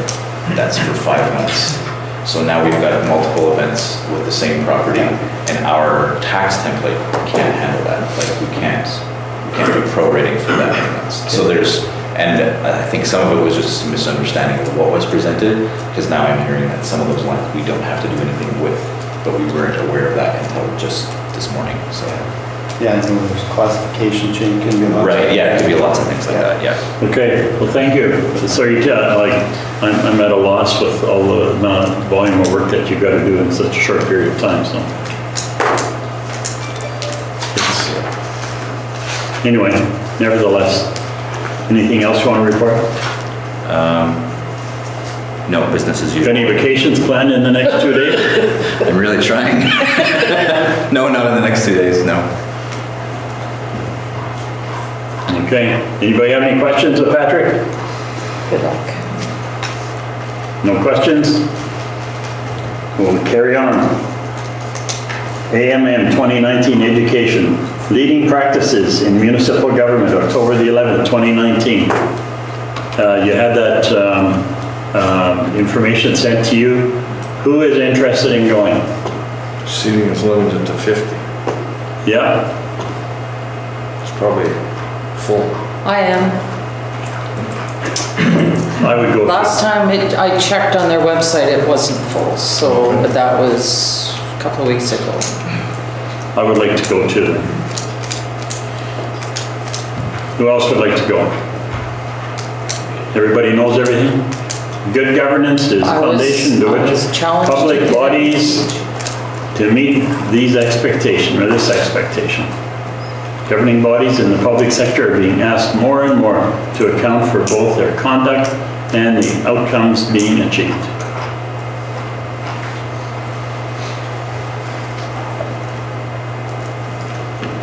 Nobody interested in going? I don't know yet. What is it, but it's possible. Well, I think we have to commit because it's a limited thing, Yeah, I have so. to check my calendar. Oh, okay. You guys seen it, eh? The session includes creating, and implementing a vision for your municipality or region. That's us, council, and administration working together to achieve a common purpose with clearly defined roles, responsibilities, promoting, demonstrating the municipality's values, making informed, transparent decisions which are subject to effective scrutiny and managing risk and engaging with community and other stakeholders to ensure robust local public accountability and defining and delivering quality service for the community. I would like make a to. note, Marianne, I'd like to attend. And me too. Councillor Penner. Councillor Maddock is a maybe. Anybody else? Any maybes? Maybe. Councillor Frost, maybe. Hebert? I haven't really considered it at this point. No? Counselor Hunt? No, don't I'm think just thinking with 50, only 50 spots available in how many municipalities are in Manitoba. Well, they probably have another session coming up. Do they have one in another location? No, you send it in, and if we don't accept this, they don't accept this. How about yourself, Mayor? There's some duplicity here with the mayors and reeves session in the spring. The last three. What I sure would like is if we, as a council, could attend one of these and we're all getting on the same page. That would be very valuable. Well, I'll go if the support is it for me to go. I would support. Okay. Probably if you take your van, I'd really support it. If I what? If you took your van and drove us into Winnipeg. I don't have a van. Oh, okay. I have an SUV. I refuse to buy a van. I'm just kidding. And Mayor, I think he said yes. I would go if that was the decision of council.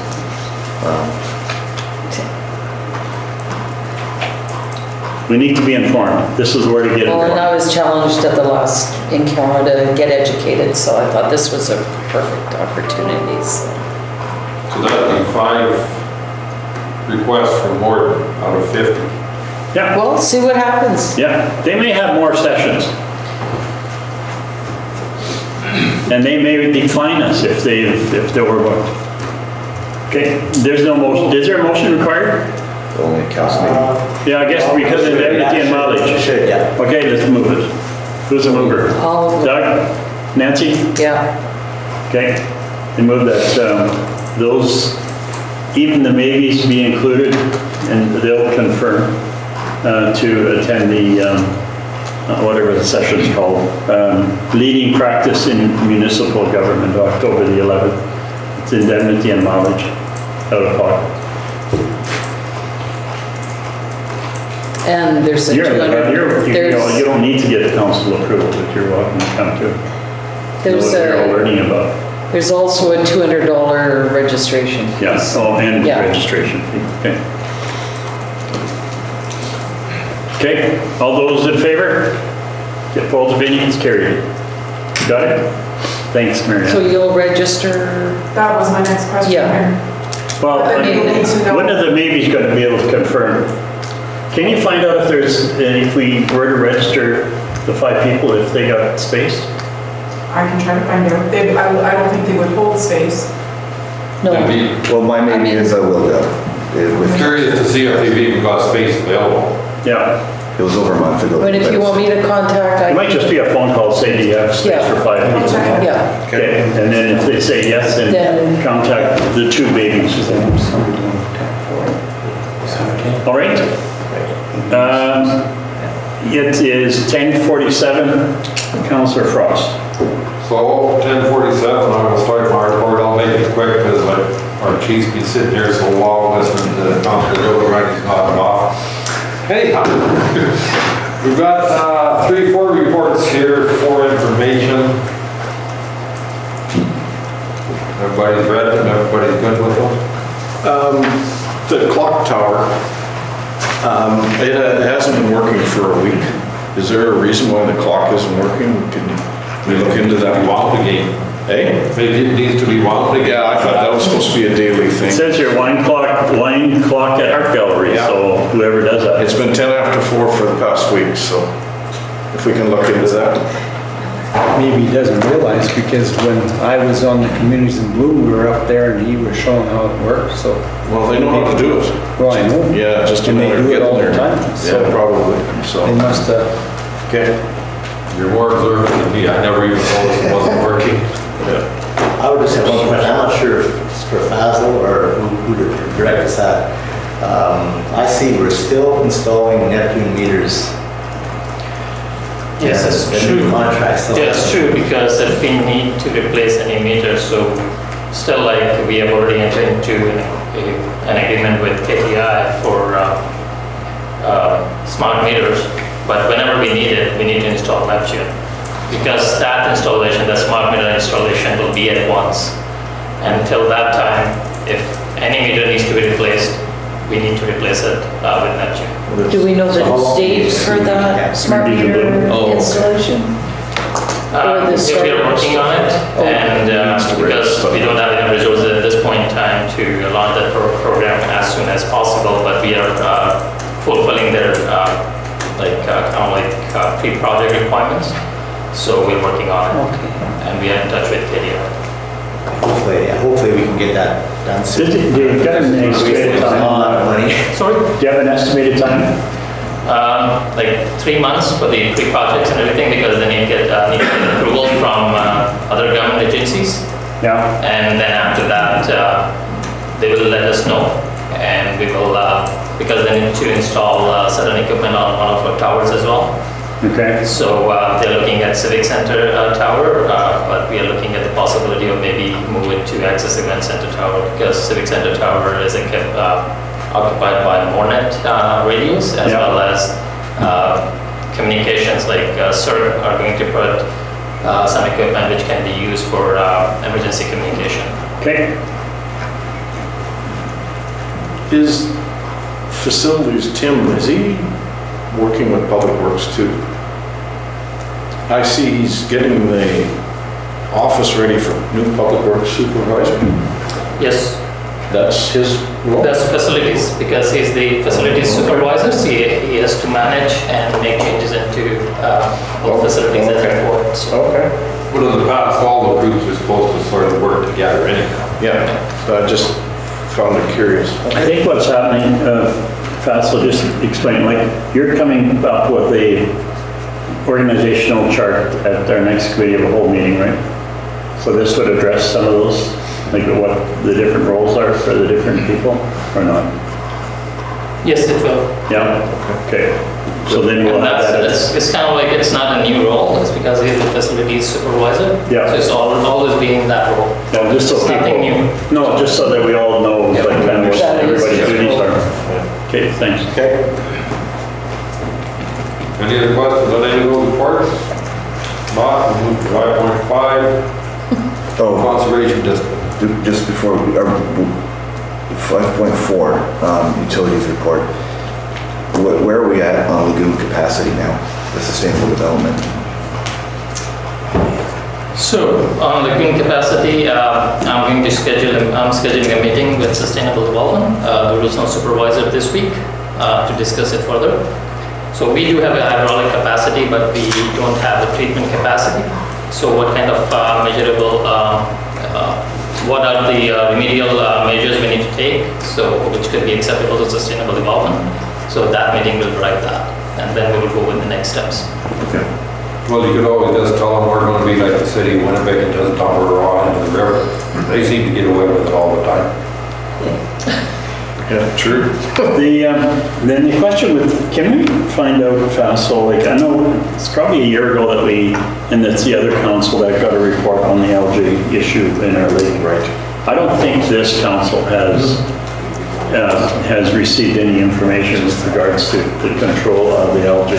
Like, there's a product called Ponder or something that we were looking at inserting into the water to suppress some of the algae bloom. No, I don't, like, nothing, I haven't heard anything since the last. Aren't they using the UV light to, that does? That could be like, so definitely, like, I'll work with water treatment plant staff and then bring something to council. That'd be for the good. next committee goals. Yeah. A lot of complaints about the surrounding areas, so.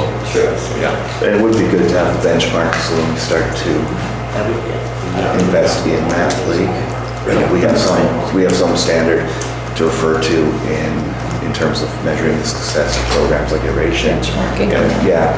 And I did talk to Al one day, and he said he really likes the boats driving around the lake because that really disturbs the algae bloom, like breaks it up, which I didn't realize it was actually assisting in the algae bloom breakup. Formed by aeration, I guess. Yeah. But they don't go into the swimming area, so. Well, no, they don't, but they do the lake, and I've heard some negatives comments with regards to the algae in the swimming area too, so. Yeah, it's been bad, they say. But I don't know what we're able to, incapable of doing. I know that Bluestone, what they used to do, come in outlawed, so, but Ponder apparently was an acceptable product, so, and I thought we even bought some, I don't know. I thought they used it, but it didn't. Oh, I don't know. Well, maybe that's a report that we need, or some information on. Anyway, sorry, go ahead, Doug. Okay, is that it? Conservation district transition to watershed boundaries. I have absolutely I can no. just briefly speak to that. We had a report on that earlier as well, but they're changing the name from the Pembina Valley Conservation District to the Pembina Valley Watershed District, just because it now falls watershed boundaries versus municipal boundaries. So what they require is just to reappoint the committee members to the Pembina Valley Watershed District versus the Conservation District. So really all it is, I guess for council is to, or just to appoint me as a council member on that district, watershed district, and Brian Miniker as a citizen rep on that district. Well, I'd make a motion for that. I have never, I'll second it. Moved by Councilor Maddox, second by Councilor Hunt. I've never had any interest in it, so I don't know, to help me understand why we're even. All in favor? Carried. Because we're part of the watershed. Done. At 10:55. All right, agenda item number 6, committee of the whole, 6.1, fire chief report. You have a copy of it, the fire chief is not here. If you have any questions about the fire chief report, I don't imagine he's delegated anybody to represent on his behalf. Okay. And one bad fire. Yeah, but that was not in this report, so we'll get that next month. They were busy that weekend. But I see July report, we've got more hours for the RM Stanley than we do for the city of Morton. So, Yeah, 8 versus 2. That's Yeah, 6 versus 2, I should say. Yeah, grass fires. All right. but that's information. Agenda item 6.2, the police chief report. Chief Meduzak is here to present that. Sitting too long. We should move these committee of the whole, these ones up closer to the beginning of the agenda maybe. Rather than making them sit through the whole thing. For that. Yeah? Well, but sometimes you've said that you'd want to be part of the council. Oh, I do. Committee meetings. Yes. So. Yeah. Or soccer chairs. But I can still stay after. That's true. You would, but you could. I could. We cut that. Yeah. Even water to do that. No, that's totally up to you. I have it in my calendar, so I just assume I'll stay. You had a busy week or a few weeks here. It has been, assuming everybody's read my report. We have been kept busy. One of the things, unfortunately, you see all the incidents that are reported, and one of the things that was not present in my report, whether it came later or I just forgot to add it, but we did get a hold of a couple groups responsible for some of the thefts going on in town. So there's been a couple of adults and some youth charged. I think that was in the paper. A few of the incidents, okay. This was just, yeah, it may have made the paper then, okay. Yeah, it wasn't in my report though. No. So we are working on it, trying to get a handle on it. It appears there's a couple of different groups going at it, so still working. Still seems to be going on, eh? Yeah. So I've got a question. Were you at the Harvest Festival? Was not. Not you, but I mean our staff, like, or your police? Were we called there for any assistance? Yeah, did you cover any patrols or anything? No. We weren't asked to, and I don't believe we were asked to assist in any way. Okay, so then I'm going to ask the next question there. For Corn and Apple, are we going to need some support? We do not get the Winkler Police Service No. to come over. But they had. But they are available. Years ago, we did that. Oh, Yeah. Because in the past, well, like you say, years ago, but they'd always come in pairs for the social. Yeah. When our numbers were down in staff, right, we hired wait for staff to come over. Okay, no, I'm just curious if, so you're ready for the, no, needless to say, we've had the corn apples, not the first year we've had it, so. Yeah. But yeah, if there is an issue, they would be here for sure. Yeah. Well, nothing else, you need some counselor to come and help put a uniform on. There might be some around. If you get to carry If you get it, no, if you can fit into it. We'd love to have you come out that weekend. We can put you in the middle of the crowd. Yeah, exactly. There you go. Yeah. No, I'm just Like kidding. piranhas. I'm just kidding. Any other questions? There, well, I'm just trying to find it. There was one crazy. I don't. Our file count is up from last year to this time, at the beginning of the year, so it's steadily increasing for us. And A lot of that due to the mask or a lot of this stuff is directly, yes, due to the small thefts and that they're looking for change, they're looking for a quick buck to get some money. Well, I heard a couple of weeks ago, there was a bunch of post offices broke into. So they're breaking in and stealing parcels. Yeah. Yeah. That's grasping, isn't it? Yeah. This number, is this You have no right? idea what coming in those parcels. What are you looking at? This- And a lot of these break-ins, there's homes full of electronics and jewelry, and they're just wanting the change. They're wanting the 20, 40 bucks to go out and get their next Well, that doesn't make supply. I sense. know. Would mostly be vehicles like 100. on the driveway, like this, or they actually enter the garages and look through vehicles. Yeah. They actually do it. Oh, yeah. The majority are left unlocked. Yeah. Just a question on your statistics under violation group crimes against property fraud, 2160, I don't know, it's reported 2,161.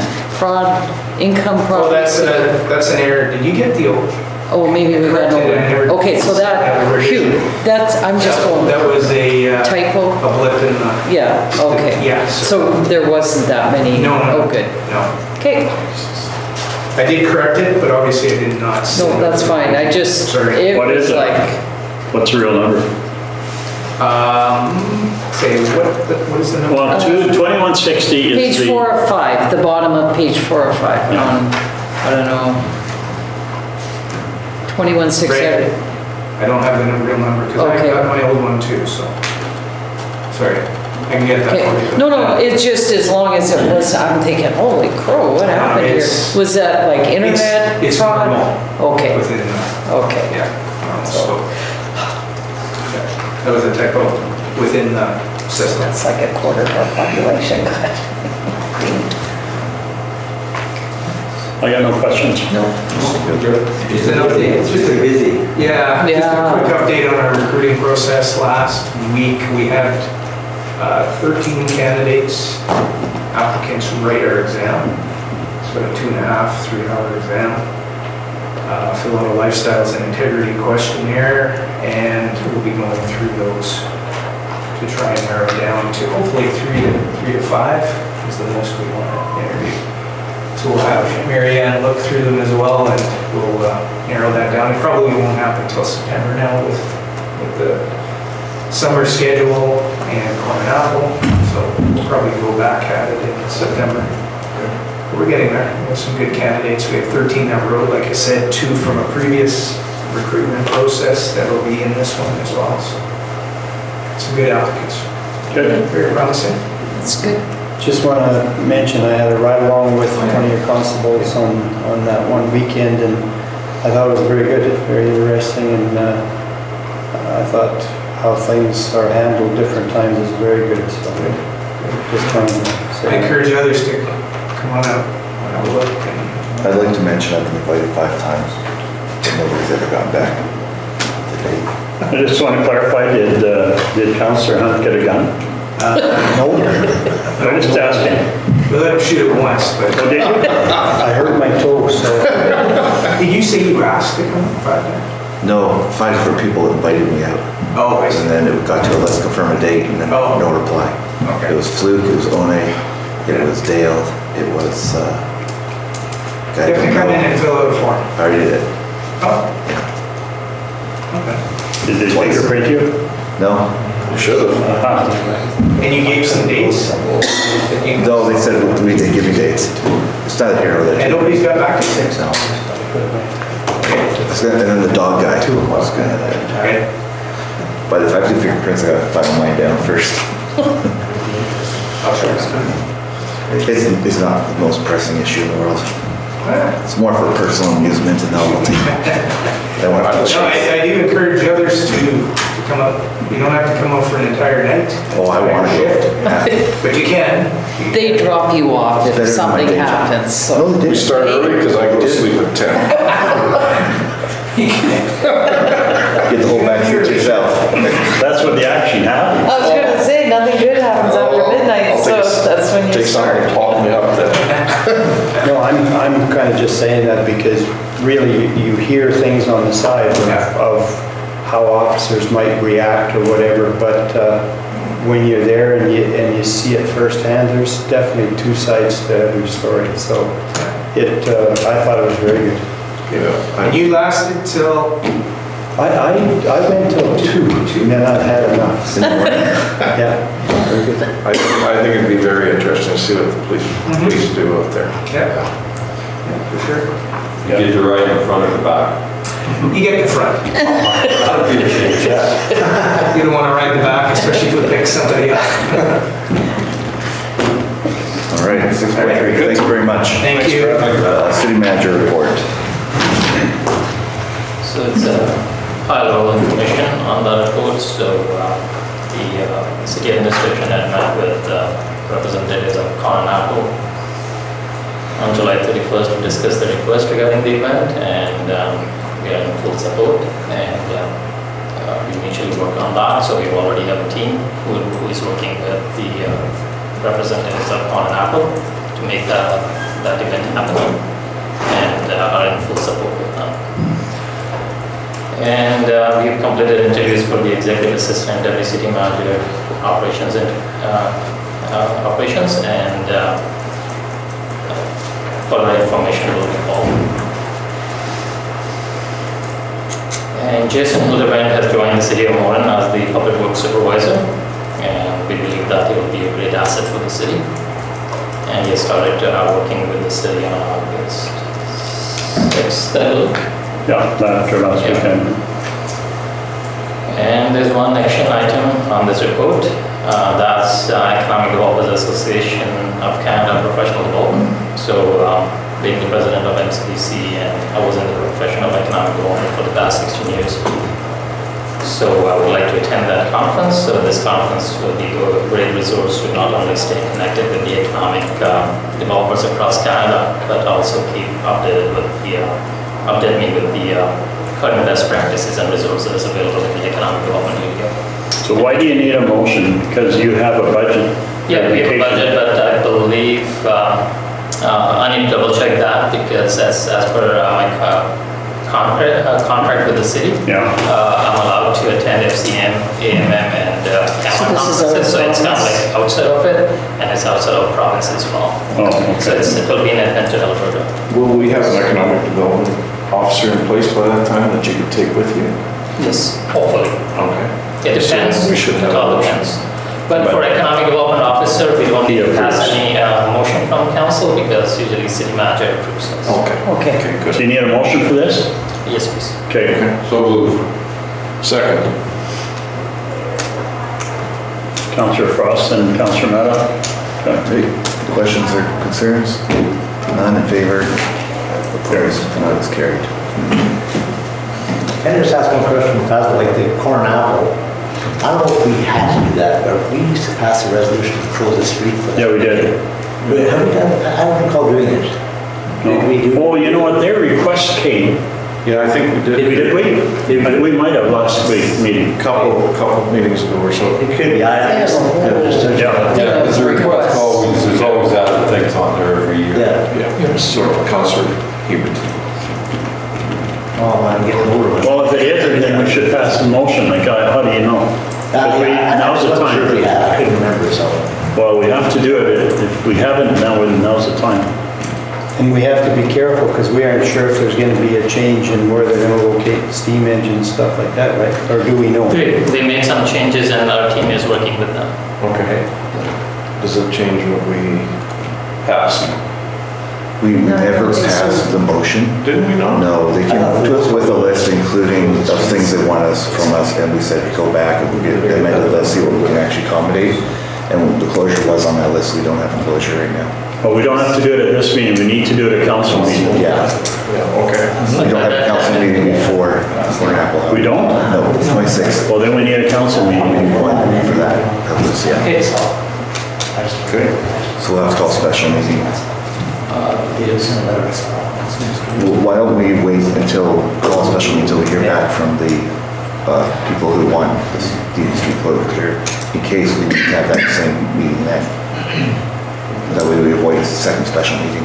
Because if we wait 2-3 days for them to reply, then we can do both in one meeting. But theirs is only in In September, so September, theirs is so fine we'll to me. have our, They want to know as soon as possible. Oh, do they? Okay. okay. Well, it's dependent on them. The people that were here, Oh, yeah. Because Common App The is wedding, on yeah. August 23rd, so we have time, so I'll look into if we have any other item needs to be discussed at the Okay. special meeting of council, then I'll bring it and then we can have all those items discussed at the same time. okay?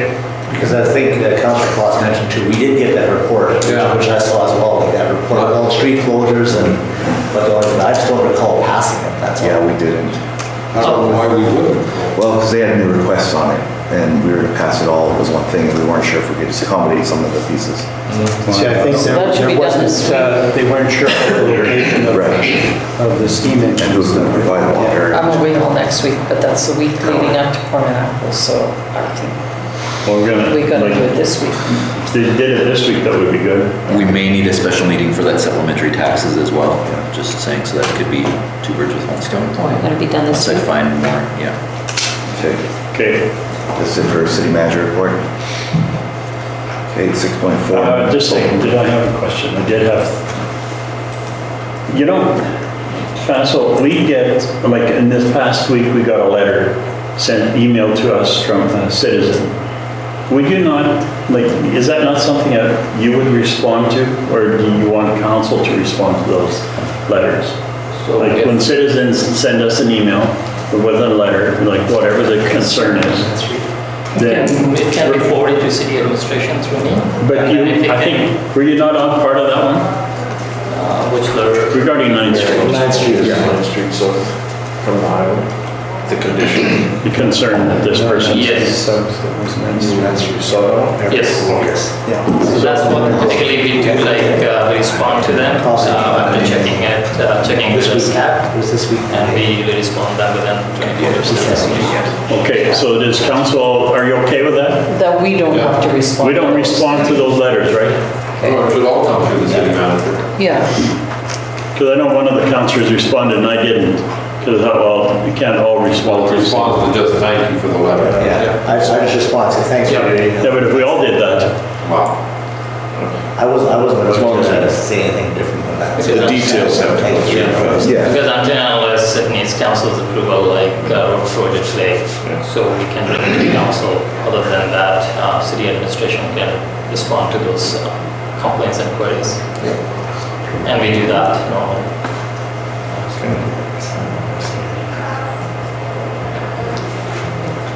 So should that be forwarded to you, or do you guys didn't get it? Like, it was this Oh, week, I got it was this week. And I got We it. got Yeah, it was CC to him. Okay, Yeah, I got it. I thought everybody was.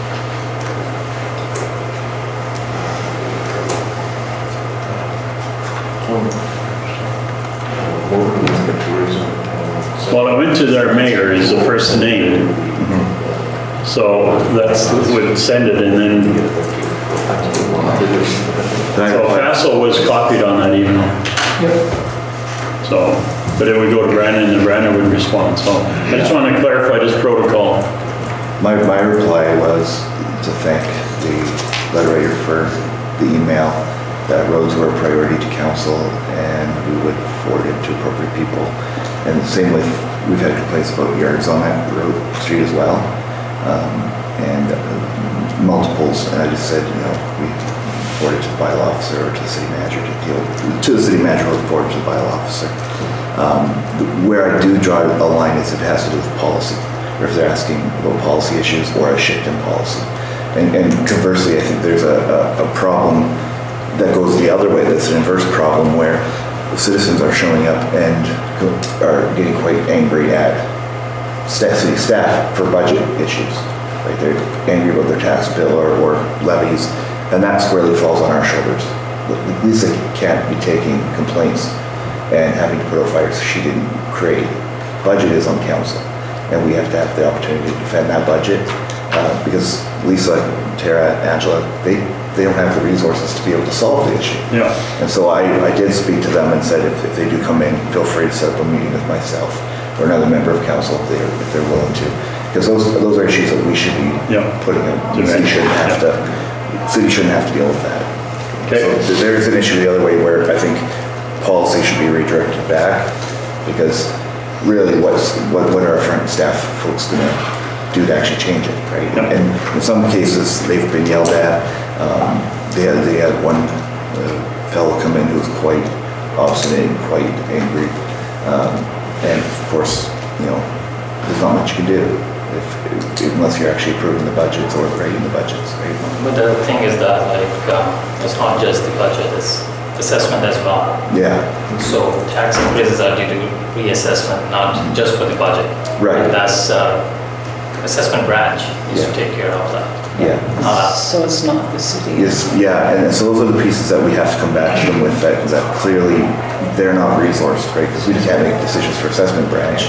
Assessment branch can't make decisions for us.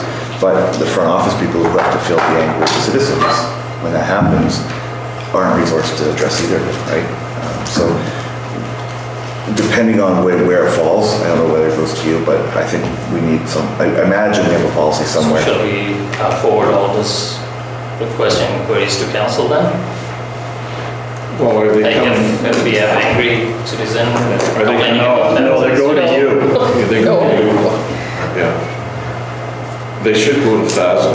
If it's a letter, we forward them to FASL. If they're at the counter, that's City managers. City manager. Yeah, it's Right. their, Yeah. But if they're concerned about, let's say, the fact that the city didn't fund X, Y, or Z last year, that ultimately isn't FASL's problem. No. That's us, right? The council have already approved it, so Yeah. I can explain them that this is the budget and we made financial plan presentation in public hearing. Yeah. And they could raise those concerns at that time. Yeah. So Yeah, as long as it's not falling on somebody who doesn't have the Authority, go city manager. to me, everything. He gets paid the big bucks, you get him all the work. You are totally right though, because the girls get the brunt of it. Yeah. It's your favorite line. Yeah, It's always front lines. but then it's a consistent The response. Yeah. And Okay. If it's something budget specific or something they can't address, that for sure, they would not have to deal with that. They could pass that along to someone else. Yeah. Unfortunately, they are frontline, so they do get the initial contact, right? So it's not like they can just stop someone from talking and say, okay, go somewhere else. Right. The common one is taxes. Why did my taxes go up? They're equipped to answer that question. It's usually the same items, Yeah. but it's something that happens regularly on every year and always has. You could probably attest to that too, right? Yeah. That's, often we can talk them through And what the case is or that's what what it the is. front line is for, is to calm citizens' queries and deal If with it them. persists, Yeah. that's a different story. Yeah. Then they can involve me, or if they request a meeting, that's for sure an option. Or if they're having an abusive citizen come to them and not Right, yeah, respectfully yeah. deal with them. They know they don't then, have to deal with yeah. that. and we are always there to support our staff at that Yeah. time. So. Yeah. All right. Yeah, when it comes to taxes and stuff, assessment, we hear it from that side too. Sure, yes, it's a shared, That in the Shared end, topic. nobody wants this to come out of their pockets, right? The money. that's right. Mine went down, I think. See, there you go.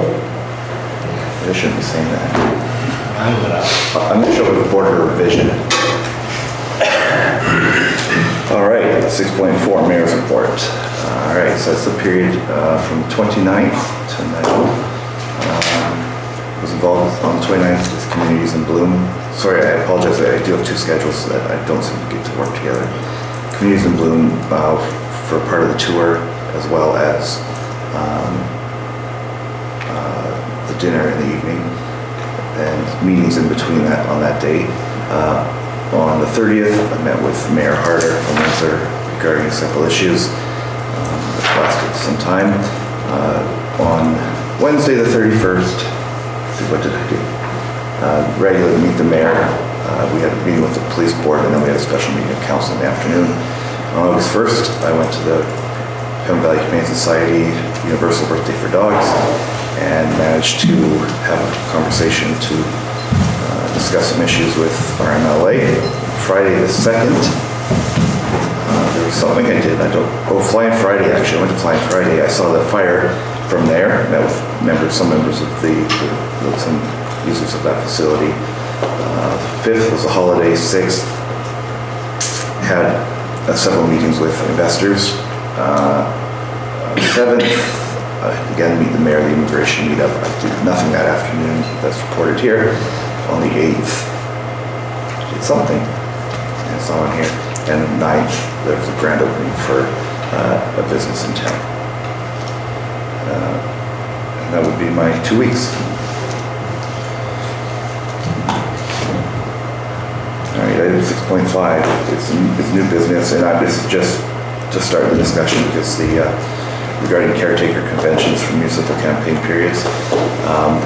I want to see the city move to a practice of protecting the integrity of the organization for the period of the campaign, as well as 15 days in advance. So what that would mean, and we'll leave it with our city manager somewhere in the next 3 years to take a look at this and see whether or not the AMM has already sponsored such a thing, whether they're opposed, what the position is. But I believe it's important. The provincial government and the federal government both have blackout periods that protect the integrity of the city. And my concern is the ability of governments to use taxpayer dollars to win taxpayer votes. So a situation where a campaign period is ongoing and it's not going in the direction of favor of an incumbent, so they start to spend to try to solicit votes from taxpayers. So basically using your money to get your vote, I don't think is appropriate. Conversely, there have been situations in particular in the Maritimes where councils who appear to be going out and losing the common trust made very poor financial decisions just to stick it to the community. And I think that it's a very important and critical piece. Of course, we have to thoroughly vet the idea. We do have the ability under the municipal act to implement this, but if we do it at a municipal level, the only protections we have is that that government can remove, the next government or the government after that, or whichever government has the ability then to remove that piece of legislation. Whereas if it's a provincial standard, we lack that ability. But I think it needs to be there, not only for the transitionary period, for the campaign period, but for the protection of public good. I think it's something we need to begin to actively engage in looking at in light of the next campaign. I understand that it affects all of us when it comes to the campaign period, and of course there would have to be exemptions like emergency spending, but at least if it's our own bylaw, then people face the common ire of removing something that was put in place for the protection of the community. So something I want to know, we don't have to have it today, and don't have to fully talk about it, but just to put it on the table and begin to pursue it as an item of concern and interest, and a means of protecting our municipality from malicious or unwanted. Can I suggest that you present this to the AMM and ask the province to implement it for the whole province? Yeah, and we have lots of time to work on this. We have 3 years, 3 years roughly, right? So, yeah. But are you doing this proactively, not reactively? You haven't had local issues? This is a proactive thing. Okay. And it really comes from 2 specific cases in the Maritimes where this has gone Oh, in the awry. Maritimes? Yeah. I thought you said in the mayor's time. No, What's the Maritimes, the Atlantic provinces, sorry, Canada, the Maritimes. Yeah, it is something that's begun to be done everywhere. I know, I believe Ontario now has this. Yeah, you can Google it. I Googled it after you sent it, and it's being introduced at various locations. Yeah. At the municipal. At the municipal levels. Yeah, and I know with the AMM, we may face some backlash. You think so? I don't know. It does. You'll get 90% approval and 10% rejection. I'll predict that. Because it does tie our hands, right? The tradition has always been to use people's money to get people's support. And it goes against that. But again, you can't. Municipal level? It happens. At our level? Maybe. I just wonder how much authority we have to commit Yeah. dollars and then at the end of the day Whatever. actually spend them, but this is good. Yeah, before you adjourn, I don't want to take away from this, but can we go to an in-camera meeting? Yeah. Is everybody okay with that? Yeah, that's separate. Okay, so we'll figure out, we'll leave it somewhere that once things have settled down, continue to research. I just want to make sure it's on the table when we're talking about it, because whether we go through AMM and try to make a potential standard, I'm fine with that. But I think even if it's just for the perception of the public, or the insurance for outgoing councils, that things weren't done inappropriately. I think it's an important piece. All right, 6.6, external organizations, Manitoba Urban Forest Council with a sponsorship request. I've lost my schedule. I'll read the substance of the request. On behalf of the Manitoba Urban Forest Council, I'm submitting a request for sponsorship of the Community Tree Care Workshop on October 3rd in Morden at the Access Event Center.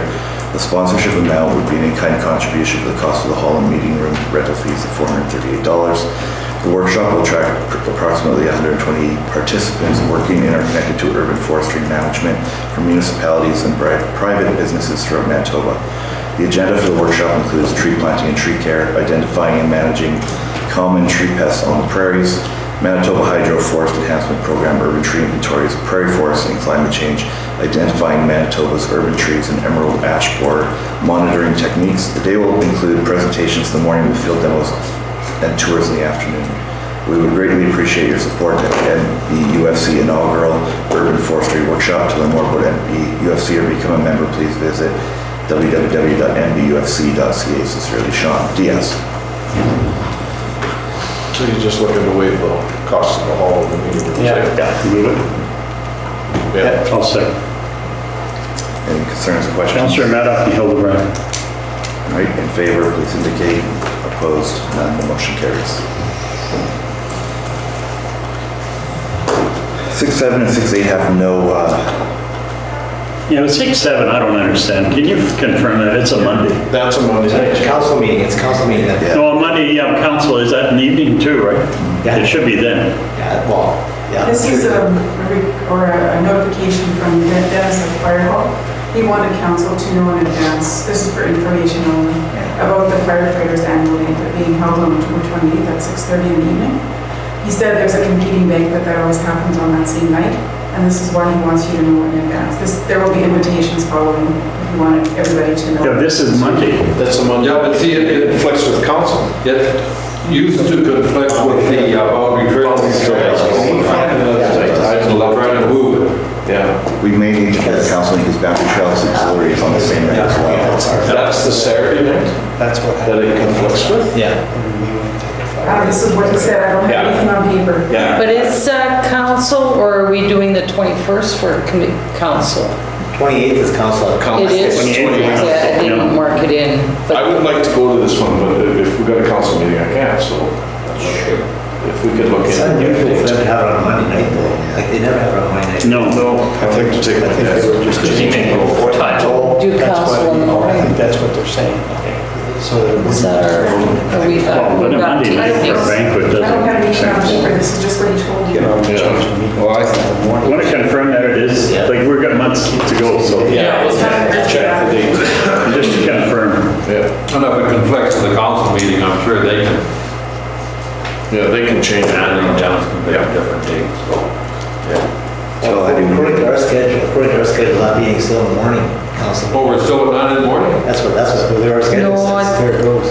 That's what our schedule says. The posted schedule at the front. Yeah, we're I good. thought it quit at the end of September. I don't know. No, I think it went to October. I'm going to check that resolution and get back to the council. Okay. Time We're sheet. still in the morning. So we're good. Do I have that? Okay, 6.8 organizational strategies. We know supporting document, do you know who's? No, we add that, like, we put that on the agenda all the time, and if we need to discuss it, we'll discuss it. Yeah. Okay, So we can say here, future projects, is it possible to get our public works supervisor to give a list of priorities of streets that need to be addressed with the Already projected asked, cost? yeah. It's already. Already asked, and it's basically like, initially I asked our engineering team before he joined, so now I asked engineering team to work with the new public works supervisors so that all of them on the same page then, because mostly capital projects engineering team takes care of that, like for planning. Okay. So they will work with the public works supervisor on that. It's super. Oh, we are in the evenings, October 28th. Yeah. We are? Yeah. Oh, That's what my phone says. That's what's posted at. oh, this is the old one. It's the old one. This, yeah, we're still at 6. All right, for agenda item 7, we need a resolution to go in camera. I'll move.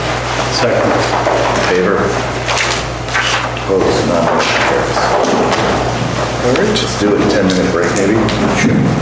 Do we have, oh, okay, yeah, we got. We're just gonna go there anyway, to the other room. Second by Councilor Maddock. In favor of, we got Tamara integrated meeting. In favor, motion carries. Need a motion for adjournment. Moved by Councilor Hebert, second by Councilor Frost. In favor of adjournment, you're adjourned.